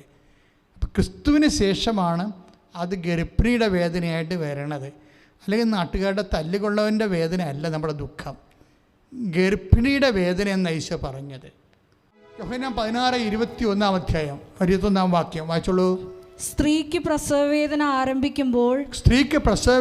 ആരംഭിക്കുമ്പോൾ അവളുടെ സമയം വന്നതുകൊണ്ട് അവൾക്ക് ദുഃഖമുണ്ടാകുന്നു. എന്നാൽ ശിശുവിനെ പ്രസവിച്ചു കഴിയുമ്പോൾ ഒരു മനുഷ്യൻ ലോകത്തിൽ ജനിച്ചതുകൊണ്ടുള്ള സന്തോഷം നിമിത്തം ആ വേദന പിന്നീട് ഒരിക്കലും അവൾ ഓർമ്മിക്കുന്നില്ല. അതായത് നമുക്കൊരു ദുഃഖം ഉണ്ടാകണമെങ്കിൽ തീർച്ചയായിട്ടും ദുഃഖം ഉണ്ടാകുമ്പോൾ നമുക്ക് ദുഃഖം തന്നെയാണത്. പക്ഷേ നിത്യത നമ്മൾ അനുഭവിച്ച് കഴിയുമ്പോൾ നമ്മൾ ഭൂമിയിൽ അനുഭവിച്ച ദുഃഖങ്ങളെക്കുറിച്ച് നമ്മൾ ഓർക്കത്തില്ല. കാര്യം വെച്ച് കഴിഞ്ഞാൽ എന്താ പ്രശ്നം വെച്ച് കഴിഞ്ഞാൽ നിത്യതയ്ക്ക് വേണ്ടി അത് വാഗ്ദാനമാകുമ്പോഴാണ് ഇവിടെ കഷ്ടപ്പാട് നമുക്ക് കഷ്ടപ്പാടായിട്ട് തോന്നുന്നത്. മനസ്സിലായില്ലേ? കഷ്ടപ്പാടിനെ, രോഗം, ക്ഷീണം. കാര്യം ഞാനിത് പറയുമ്പോൾ ഞാൻ ചുമ്മാ ഇങ്ങനെ സ്പെക്കുലേറ്റീവായിട്ട് പറയണില്ല. കുഞ്ഞുനാൾ തൊട്ട് രോഗിയാണ് ഞാൻ. എല്ലാ കാലഘട്ടങ്ങളിലെ രോഗങ്ങൾ വന്നപ്പോൾ ഞാൻ ആ രോഗത്തോട് കൈവരിച്ചിട്ടൊരു നിലപാടുണ്ട്. അതെന്നെ കർത്താവ് പഠിപ്പിച്ച നിലപാടാണ്. തെദേവ് എന്ന് പറയുന്ന ആത്മകഥയിൽ അതെല്ലാം ഞാൻ രേഖപ്പെടുത്തിയിട്ടുണ്ട്. എങ്ങനെയാണ് ഒരു വിശ്വാസി ഈ വിഷയങ്ങളെല്ലാം കാണുന്നത്. പക്ഷേ അവൻ്റെ മനസ്സിൽ ഒരു ചിന്ത ഉണ്ട്. എന്താണ് അത്? റോമ 1:18 എന്താണ്? നമുക്ക് വെളിപ്പെടാതിരിക്കുന്ന മഹത്വത്തെക്കുറിച്ച് ഓർക്കുമ്പോഴേ പ്രൈസ് ദി ലോർഡ് സ്തുതിക്കട്ടെ. റോമ 8:18 നമുക്ക് വെളിപ്പെടാനിരിക്കുന്ന മഹത്വത്തോട് തുലനം ചെയ്യുമ്പോൾ ഇന്നത്തെ കഷ്ടതകൾ നിസ്സാരമാണെന്ന് ഞാൻ കരുതുന്നു. ഈ മനുഷ്യന് എല്ലാവിധ രോഗങ്ങളുണ്ടായിരുന്ന ആളാണ്. ആർക്ക്? പൗലോസ് അപ്പോസ്തലനെ. അപ്പോൾ രോഗത്തിൻ്റെ ഇടയ്ക്കും ദാരിദ്ര്യം അനുഭവിച്ചിട്ടുണ്ട്, പട്ടിണി അനുഭവിച്ചിട്ടുണ്ട്, കടലിൽ ഒഴുകി നടന്നിട്ടുണ്ട്, കള്ളന്മാർ കൈ മേടിച്ചിട്ടുണ്ട്. ഇങ്ങനെ കുറേ കാര്യങ്ങൾ 8:35 പറയുന്നുണ്ട്. റോമ 8:35 ഇത് ഈ വചനം ഇപ്പോൾ 8:18 തോന്നുന്നു. 8:18 നിന്ന് നമ്മൾ 35 കയറുമ്പോൾ ഈ മനുഷ്യന് എല്ലാ കാര്യവും പറയും, എന്തെല്ലാം അനുഭവിച്ചിട്ടുണ്ടെന്ന്. ക്രിസ്തുവിൻ്റെ സ്നേഹത്തിൽ നിന്ന് ആരും നമ്മെ വേർപെടുത്തും. ക്ലേശമോ ദുരിതമോ പീഡനമോ പട്ടിണിയോ നഗ്നതയോ ആപത്തോ വാളോ. കാര്യം ഈ നഗ്നതയോ എന്ന് പറഞ്ഞാൽ എന്താ കാര്യം എന്നറിയാം? ഈ മനുഷ്യൻ തുണി ഉരിഞ്ഞു പോയായിരുന്നു. മാൾട്ടയിലൊക്കെ സംഭവിച്ചിരുന്ന സമയത്തും കടലിൽ ആക്രമണം ഉണ്ടായ സമയത്തും അന്നൊക്കെ വസ്ത്രങ്ങൾക്ക് ഭയങ്കര വിലയുള്ള കാലമാണ്. അപ്പോൾ നമുക്കറിയാമല്ലോ, ഗാന്ധി സിനിമയിലെ ഗാന്ധി പോലും ഒരു വസ്ത്രം അലക്കണ സ്ത്രീക്ക് അവൾക്ക് ആ ഒരു വസ്ത്രം മാത്രമേ ഉള്ളൂ. അത് വെച്ചുകൊണ്ടാണ് അവൾ ഓരോ ഭാഗം അലക്കിക്കൊണ്ടിരിക്കുകയാണ്. അപ്പോഴാണ് സ്വന്തം മേലങ്കി കൊടുക്കുന്നത്. അങ്ങനെ അന്നത്തെ ഇന്ത്യൻ സാഹചര്യം അതാണ്. വസ്ത്രത്തിനും ഭക്ഷണത്തിനും ഒക്കെ എല്ലാം രണ്ടാം ലോകം. അപ്പോൾ ഇന്നത്തെ കാലം ഇതാണ് അവസ്ഥയെങ്കിൽ അന്നത്തെ കാലം എന്തായിരിക്കും? വസ്ത്രം കിട്ടിയവരെടുത്തു. അപ്പോൾ ഈ മനുഷ്യൻ തുണിയില്ലാതെയാണ് കരക്ക് കയറണത്. എന്നിട്ടാണ് പറയണത്, ഞാൻ തുണിയില്ലാതെയാണ് ഇപ്പം കരക്ക് കയറിയിരിക്കുന്നത്, അപ്പോസ്തലനാണ് ഞാൻ. പക്ഷേ ഇങ്ങനെയായാലും ക്രിസ്തുവിൻ്റെ സ്നേഹത്തിൽ നിന്ന് ആർക്ക് എന്നെ വേർപെടുത്താൻ പറ്റും? നഗ്നതയ്ക്കോ എന്നാണ് ചോദിക്കണത്. കാര്യം നഗ്നതയിൽ വരുമ്പോൾ നമുക്കെന്താ സംഭവിക്കണം? നാണക്കേട് ഉണ്ടാകത്തില്ല, ആക്ഷേപം ഉണ്ടാകത്തില്ലേ? അപ്പോൾ ഈ മനുഷ്യന് മാനുഷ്യമായി അനുഭവിക്കുന്ന ആക്ഷേപവും നാണക്കേടിനേക്കാൾ പവർഫുള്ളാണ് ക്രിസ്തുവിനോടുള്ള സ്നേഹം. അതാണ് വിഷയം. എന്നിട്ട് ഈ സ്നേഹത്തിൽ നിന്ന് ആരും നമ്മൾ വേർപെടുത്താൻ ചോദിക്കണത്? ഒന്നിനും വേർപെടുത്താൻ പറ്റത്തില്ലെന്ന് അദ്ദേഹം തന്നെ ജീവിതം കൊണ്ടും വാക്കുകൊണ്ടും ഉത്തരം പറയുന്നുണ്ട്. ഇത് തന്നെയാണ് ഒരു വിശ്വാസിയെ സംബന്ധിച്ചിടത്തോളം പല കാര്യങ്ങളും വിശ്വാസി കേൾക്കാത്തതിൻ്റെ കാരണം ഈ നിത്യതയ്ക്ക് വേണ്ടിയുള്ള ഒരു യാത്രയായത് കാരണമാണ്. ഇപ്പോൾ ഇന്ന് സഭയിൽ കുറേ തരത്തിലുള്ള വിഷയങ്ങൾ ഓരോ തരത്തിൽ വരുന്നുണ്ട്. അജ്ഞാനികളിൽ നിന്നും വേദഗ്രന്ഥം അറിയാത്തവരിൽ നിന്നും വിശ്വാസി എന്താണ്, ഈശോ ആരാണെന്നും അറിയാൻ പാടില്ലാത്ത വിജാതിയിൽ നിന്നും ഒക്കെ പലതരത്തിലുള്ള ആക്ഷേപങ്ങളൊക്കെ വരുന്നുണ്ട്. നമ്മളിതിനൊക്കെ മറുപടി കൊടുക്കാൻ നടക്കുകയാണ്. നമ്മൾ ഇതിനൊക്കെ മറുപടി കൊടുക്കാൻ നടക്കുകയാണ്. അതിന് മറുപടി കൊടുക്കുന്ന വലിയ ക്യാമ്പയിൻസ് ഉണ്ടായിക്കൊണ്ടിരിക്കുകയാണ്. മറുപടി കൊടുക്കണ്ട എന്നല്ല പറയണത്, പക്ഷേ വിശ്വാസം വിശദീകരിക്കപ്പെടണം, അത്രയേ ഉള്ളൂ. തർക്കങ്ങൾ ഉണ്ടാക്കിയിട്ട് കാര്യമില്ല. ആദിമസഭ എന്താ ചെയ്തത്? ആദിമസഭ ഇപ്പോൾ തീത്തോസിൻ്റെ 3:9 ശ്രുതികട്ടെ ശ്രുതികട്ടെ ഹല്ലേലൂയ ഹല്ലേലൂയ ഹല്ലേലൂയ ഹല്ലേലൂയ അർത്ഥശൂന്യമായ വാഗ്വാദങ്ങളിലും വംശാവലികളെ കുറിച്ചുള്ള ചർച്ചകളിലും കലഹങ്ങളിലും നിയമത്തെക്കുറിച്ചുള്ള വചനത്തെക്കുറിച്ചുള്ള തർക്കങ്ങളിൽ നിന്ന് ഒഴിഞ്ഞു നിൽക്കുക. ആവശ്യമില്ലാത്ത തർക്കത്തിനൊന്നും പോകണ്ടെന്ന് പറയണേ, ഉഴക്കിടന്ന് പറയട്ടെ. അപ്പം നമ്മളൊന്നും ചെയ്യണ്ടേ എന്ന് ചോദിച്ചു കഴിഞ്ഞാൽ നമ്മൾ എന്ത് ചെയ്യണം എന്നുള്ളത് പത്രോസ് പറയുന്നുണ്ട്. 1 പത്രോസിൻ്റെ 3:15. 1 പത്രോസ് നമ്മളൊന്നും ചെയ്യേണ്ടെന്നല്ല, നമ്മൾ എന്താണ് ചെയ്യേണ്ടതെന്ന് വിശുദ്ധ പത്രോസ് പറയുന്നുണ്ട്. ക്രിസ്തുവിനെ കർത്താവായി നിങ്ങളുടെ ഹൃദയത്തിൽ പൂജിക്കുവിൻ. Price the Lord. അതാണ് സംഭവം. 1 നിങ്ങൾക്കുള്ള പ്രത്യാശയെപ്പറ്റി വിശദീകരണം ആവശ്യപ്പെടുന്ന ഏവരോടും മറുപടി പറയാൻ സദാ സന്നദ്ധരായിരിക്കുവിൻ. Price the Lord. എന്ന് വെച്ചാൽ എന്താണ് നമ്മൾ വിശ്വാസികൾ എക്കാലവും ചെയ്യേണ്ടത്? എന്താണ്? അതായത് നമ്മൾ സയൻസ് വെച്ച് തർക്കിക്കുന്നു അല്ലേ, വേറെ പല കാര്യങ്ങൾ വെച്ച് നമ്മൾ തർക്കിക്കുകയാണ്, പൊളിറ്റിക്സ് വെച്ച് തർക്കിക്കുന്നു, മറ്റു മതങ്ങളിലെ ന്യൂനതകൾ വെച്ച് തർക്കിക്കുന്നു. ഇതൊന്നും നമ്മൾ ബാധ്യസ്ഥരല്ല, ഇതൊന്നും നമ്മുടെ രീതികളല്ല. അവിടെ പല മതങ്ങളിൽ പലതരത്തിലുള്ള ന്യൂനതകളുണ്ടാവും. ഒരു മതം പ്രാക്ടീസ് ചെയ്യുമ്പോൾ മനുഷ്യൻ്റെ സംവിധാനങ്ങളായ കാരണം അതിൻ്റെ ന്യൂനതകൾ ഇവിടെ ഉണ്ടാകും അവിടെ ഉണ്ടാകും. അതൊന്നുമല്ല പ്രശ്നം. നമ്മളെ സംബന്ധിച്ചുള്ള എന്താ പ്രശ്നം? അതുകൊണ്ടാണ് പൗലോസ് പറയുന്നതും വചനത്തെക്കുറിച്ച് തർക്കങ്ങളിൽ നിന്നും ഒഴിഞ്ഞു നിൽക്കുക, അവ പ്രയോജനരഹിതമാണ്, ഒരു കഥയുമില്ലാത്ത കാര്യമാണ്, വെറുതെ സമയം പോകാം. പക്ഷെ നമ്മൾ എന്ത് ചെയ്യണം എന്ന് വെച്ച് കഴിഞ്ഞാൽ ക്രിസ്തുവിനെ കർത്താവായി നിങ്ങളുടെ ഹൃദയത്തിൽ പൂജിക്കണം. ആദ്യത്തെ കാര്യം അതാണ്, ക്രിസ്തുവിനെ കർത്താവായി നമ്മുടെ ഹൃദയത്തിൽ പൂജിക്കണം. കാര്യം എല്ലാ കർത്താവ് എന്ന് പറയുമ്പോൾ എന്താണ്? ദൈവം സമസ്തവും അവൻ്റെ പാദത്തിൻ്റെ കീഴിലാക്കിയിരിക്കുന്നു അല്ലേ. 1 കൊരിന്ത്യസിൻ്റെ 15:26-27 വരുമ്പോൾ ദൈവം സമസ്തവും. അപ്പോൾ സാത്താൻ വർഷിപ്പായാലും ബ്ലാക്ക് മാസ് ആയാലും അതിൻ്റെ കൂടെ വരുന്ന ഇലുമിനാറ്റി ആയാലും വേറെ എന്തെല്ലാം വിശ്വാസ രീതികളായാലും ഇതെല്ലാം ക്രിസ്തുവിൻ്റെ കാൽപാദങ്ങളാണെന്ന് വിശ്വാസി അറിയണം. ഇന്നല്ലെങ്കിൽ നാളെ അവസാന ചാപ്റ്റർ ദൈവം ഈ പ്രപഞ്ചത്തിന് എഴുതുമ്പോൾ ഇതെല്ലാം ക്രിസ്തുവിൻ്റെ കീഴിലായിരിക്കും. പിന്നെ അത് നമ്മൾ തർക്കിച്ച് കീഴിലാക്കാൻ നിൽക്കേണ്ട കാര്യമില്ല. ഈ കുറച്ച് പോയിൻറ്റ്. അപ്പോൾ നമ്മൾ ശ്രദ്ധിക്കേണ്ട കാര്യം എന്താണ്? നമ്മൾ ശ്രദ്ധിക്കേണ്ട കാര്യം ക്രിസ്തുവിനെ കർത്താവായി ഹൃദയത്തിൽ പൂജിക്കണം. അതാണ് ഏറ്റവും വലിയ സഭയുടെ മെയിൻ സംഭവം. അതാണ് യേശു കർത്താവാകുന്നു. എല്ലാത്തിൻ്റെയും കർത്താവാണവൻ, പിശാചിൻ്റെയും കർത്താവാണവൻ. അത് ബോധത്തോടെ മനസ്സിലാക്കണം. പിന്നെ അതുകൂടാതെ എന്താണത്? നിങ്ങളുടെ പ്രത്യാശയെപ്പറ്റി വിശദീകരണം ആവശ്യപ്പെടുന്നവരെ, നമ്മുടെ പ്രത്യാശ എന്താണ്? നിത്യതയാണ് നമ്മുടെ പ്രത്യാശ. എൻ്റെ പ്രത്യാശയെക്കുറിച്ച് എന്നോട് വിശദീകരണം ആവശ്യപ്പെടുന്നവരെ ഞാൻ പറയണത് എന്താണെന്ന് വെച്ചാൽ താത്വികമായിട്ടല്ല സംസാരിക്കണത്. താത്വികമായിട്ട് ആർക്കും സംസാരിക്കാം, പക്ഷേ ദൈവത്തെ നമ്മൾ എങ്ങനെ അനുഭവിച്ചു, അതാണ് വിഷയം. നമ്മുടെ കൂടെ നിൽക്കുന്നവർ ദൈവത്തെ എങ്ങനെ അനുഭവിച്ചു, അതാണ് നമ്മുടെ വിഷയം. അതാണ് നമ്മുടെ പ്രത്യാശയെന്ന് പറയണത്.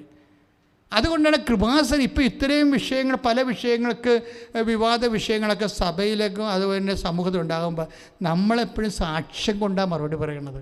എന്താ കാര്യം? ക്രിസ്തു കർത്താവാണ്. പിന്നെ നമുക്ക് പ്രത്യാശയുണ്ട്. ആ പ്രത്യാശയുടെ വിശദീകരണമാണ് നമ്മൾ നൽകണത്. എന്താണ്? നമ്മുടെ കൂടെ നിന്നവരെ ദൈവത്തെ കണ്ടെത്തിയവരുടെ അനുഭവങ്ങൾ. അതാണ് പൗലോസ് പറയണത്. നിങ്ങൾക്കൊരു വിശദീകരണം ആവശ്യപ്പെടുന്നവരെ ഇവിടെ എന്ത് ചെയ്യണം? നിങ്ങൾ വിശദീകരണം കൊടുക്കണം. എന്ത് വിശദീകരണം കൊടുക്കണം? ബുദ്ധിപരമായ വിശദീകരണം കൊടുത്തിട്ട് കാര്യമില്ല, അത് ഒരിടത്തും നിർത്തത്തില്ല. ഇപ്പോൾ ചിലർ യേശു നിരീശ്വരവാദിയാണെന്ന് പറയണം, ചില ആൾക്കാർ യേശുൻ തന്നെ പറയണം ഞാൻ നിരീശ്വരവാദി അല്ലെന്ന് പറയണം. ഇനിയിപ്പോൾ യേശു നിരീശ്വരവാദിയാണെന്ന് പറഞ്ഞുകൊണ്ട് കുറേ ആൾക്കാർ ഗവേഷണം നടത്താൻ പോയിട്ടുണ്ട്. കുറേ ആൾക്കാർ യേശു നിരീശ്വരവാദി അല്ലെന്ന് പറയണം. വല്ല കാര്യമുണ്ടേ? അവൻ ചത്തുപോയില്ലേ? അവൻ നിരീശ്വരവാദി ആയാലെന്ത് അല്ലെങ്കിൽ എന്ത്? ഇതൊന്നും സഭയുടെ വിഷയമല്ല.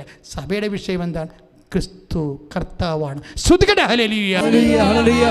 എല്ലാവരും എഴുന്നേൽക്കുക. നമ്മൾ രോഗസൗഖ്യ പ്രാർത്ഥനയിലേക്ക് പ്രവേശിക്കുകയാണ്. ഒരു നിമിഷം മൗനമായി കൈ നെഞ്ചത്ത് വെച്ചുകൊണ്ട് ക്രിസ്തുവിനെ കർത്താവായി ഹൃദയത്തിൽ പൂജിക്കുന്നതിൻ്റെ അടയാളമായി നീ നിൻ്റെ കൈ നെഞ്ചത്ത് വെക്കുക.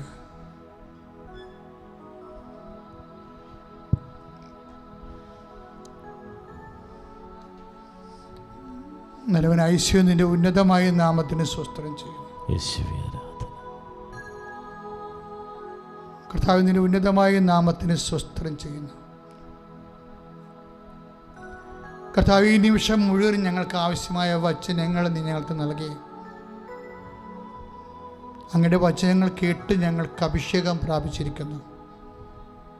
കർത്താവ് ഞങ്ങൾ ആരാണ്? ഞങ്ങൾ എങ്ങോട്ട് പോകുന്നു? ഞങ്ങളുടെ ആത്യന്തികമായ ലക്ഷ്യം എന്താണ്? ഞങ്ങളിപ്പോൾ കൈവരിക്കേണ്ട നിലപാട് എന്താണ്? വിഷയങ്ങളുള്ള സമീപനം എന്താണ്? എല്ലാം അങ്ങ് വചനത്തിലൂടെ അങ്ങ് ഞങ്ങൾക്ക് നിലപാടുകൾ നൽകി. നന്ദി പറയുന്നു കർത്താവേ. ഇപ്പോഴും ഞങ്ങൾ നിന്നെ നാഥനും രക്ഷകനുമായി ഏറ്റു പറയുന്നു.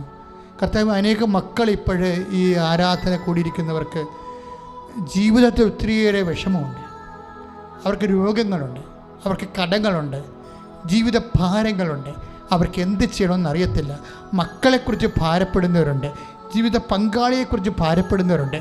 ജീവിതത്തിൽ കർത്താവെ ഒരു ജീവിത പങ്കാളി കിട്ടാത്തവരുണ്ട്, മക്കൾ ഇല്ലാത്തവരുണ്ട്, പഠന മേഖലയിൽ വിഷയം അനുഭവിക്കുന്നവരുണ്ട്, തൊഴിൽ മേഖലയിൽ വിഷയം അനുഭവിക്കുന്നവരുണ്ട്, ജോലി നഷ്ടപ്പെട്ടവരുണ്ട്. കർത്താവെ, ഓരോരോ സ്ഥാപനങ്ങൾ കർത്താവെ, ഉൽപാദന സ്ഥാപനങ്ങൾ, സാമ്പത്തിക സ്ഥാപനങ്ങളൊക്കെ തളർന്നു പോയവരുണ്ട്. മാറിയ പശ്ചാത്തലത്തിൽ കർത്താവെ വളരെ വിഷമിച്ച് ജീവിക്കുന്നവരുണ്ട്. അവരെ എല്ലാം നീ ഏറ്റെടുക്കണം. അവരുടെ ഭവനങ്ങളെ നീ ഏറ്റെടുക്കണം. അവരുടെ സങ്കടങ്ങളെ നീ ഏറ്റെടുക്കണം. ഉടമ്പടി ചെയ്തു പോയ എല്ലാ മക്കളും, ഇനി ചെയ്യാനിരിക്കുന്ന മക്കളെ എല്ലാം കർത്താവിന് ഞാൻ സമർപ്പിച്ച് പ്രാർത്ഥിക്കണം. ഈശോ, അമ്മ മാതാവ് ജീവനോടെ പ്രത്യക്ഷപ്പെട്ട അൾത്താരയിൽ നിന്നുകൊണ്ട് മാതാവിൻ്റെ മധ്യസ്ഥത്തിൽ ജീവിക്കുന്ന ജ്വലിക്കുന്ന ദിവ്യകാരുണ്യത്തിൻ്റെ തിരുസന്നിധിയിൽ പ്രാർത്ഥിക്കുമ്പോൾ കർത്താവെ, അനേക മക്കളുടെ കർത്താവെ കൊടികാറ്റ് അടിക്കണമെന്ന് പ്രാർത്ഥിക്കുന്നു, വീശി അടിക്കണമെന്ന് പ്രാർത്ഥിക്കുന്നു, ദൈവത്തിൻ്റെ കരുണ ചൊരിയണം പ്രാർത്ഥിക്കുന്നു. ഈശോ, നിന്റെ വിശുദ്ധ പൗരോഹിത്യത്തെ നീ മഹത്വപ്പെടുത്തണമേ. കർത്താവെ, സഭയിലുള്ള സാന്നിധ്യം ദൃഢമാക്കണമേ. അമ്മേ, പരിശുദ്ധമ്മ ദേവമാതാവേ, എല്ലാ മക്കൾക്ക് വേണ്ടി മധ്യസ്ഥം പ്രാർത്ഥിക്കണമേ. എൻ്റെ കർത്താവിൻ്റെ ഉന്നതമായ നാമത്തിൽ സഭയുടെ അധികാരത്തിൽ കുരിശിന്റെ അടയാളത്തിൽ മാരക രോഗങ്ങൾ, അർബുദങ്ങൾ, ആർബുദ രോഗങ്ങൾ, അസ്ഥി രോഗങ്ങൾ കർത്താവെ, അസ്ഥി ഉരുക്കങ്ങൾ കർത്താവെ, ഗർഭാശയ രോഗങ്ങൾ കർത്താവെ, സിസ്ത് രോഗങ്ങൾ കർത്താവെ, ഫിക്സ് രോഗങ്ങൾ കർത്താവെ, അവസ്മാര രോഗങ്ങൾ കർത്താവെ, പ്രഷർ രോഗങ്ങൾ കർത്താവെ, ഷുഗർ രോഗങ്ങൾ കർത്താവെ, യേശുവിന്റെ ഉന്നതമായ നാമത്തിൽ സഭയുടെ അധികാരത്തിൽ അടയാളം കിട്ടിക്കൊണ്ട് സാക്ഷ്യം പറയാൻ വേണ്ടി കർത്താവെ, ഇപ്പൊ പ്രാർത്ഥിക്കുന്ന ഓരോ മകളും കർത്താവെ, യേശുവിന്റെ നാമത്തിൽ കർത്താവെ സാക്ഷികളാകട്ടെ. ശ്രദ്ധിക്കട്ടെ കർത്താവേ, എല്ലാവരെയും സമർപ്പിച്ച് പ്രാർത്ഥിക്കുന്നു. രേഖകള്, വസ്തുവിന്റെ പ്രമാണങ്ങള്, പട്ടയങ്ങള്, അന്യകരങ്ങളിലെ അകപ്പെട്ടു പോയവരെ ഈശോയെ അവരെല്ലാം സമർപ്പിച്ച് പ്രാർത്ഥിക്കുന്നു. സ്വർണം നഷ്ടപ്പെട്ടവര്, പണം നഷ്ടപ്പെട്ടവര്, പല സ്ഥാപനങ്ങളില് നിക്ഷേപിച്ചിട്ട് ആ സ്ഥാപനം തന്നെ പൊളിഞ്ഞുപോയ അവസ്ഥകള്, വ്യവസായശാലകള്, വ്യാപാരശാലകള് അടച്ചുപൂട്ടപ്പെട്ടവരെ കർത്താവേ, ഇപ്പോഴ് അവർക്കെല്ലാം ഉയർത്തുന്നേൽപ്പ് നൽകണമേ, ഉയർത്തുന്നേൽപ്പ് നൽകണമേ. കർത്താവായ ദൈവമേ, ഓരോ വിഷയങ്ങൾക്ക് ഉടമ്പടി ചെയ്തിരിക്കുന്നവരെ, ഉടമ്പടി പുതുക്കിയവരെ അടിയന്തരമായിട്ട് ഇന്ന കാര്യങ്ങള് നടന്നേ മതിയാവൂ എന്ന് ഹൃദയം ശ്വാസം ഇടിച്ച് പ്രാർത്ഥിക്കുന്നവരെ അവരെ നീ ഏറ്റെടുക്കണമേ. അവർക്ക് സാക്ഷികളാക്കി മാറ്റണമേ. അവർക്ക് ഉടമ്പടിയുടെ സാക്ഷികളാക്കി മാറ്റണമേ. ശ്രദ്ധിക്കട്ടെ. മനുഷ്യ മൗനമായി പ്രാർത്ഥിക്കുക. വ്യക്തിപരമായ ആവശ്യങ്ങൾ പരിശുദ്ധ അമ്മയുടെ മധ്യസ്ഥത്തിലെ ഉടമ്പടി വെച്ച വിഷയങ്ങൾ ഉൾപ്പെടെ അമ്മയുടെ മധ്യസ്ഥത്തിൽ ഈശോയ്ക്ക് സമർപ്പിക്കുക. മൗനമായി കണ്ണുകളടച്ച് കൈകൾ നെഞ്ചത്ത് പൊത്തി പ്രാർത്ഥിക്കുക.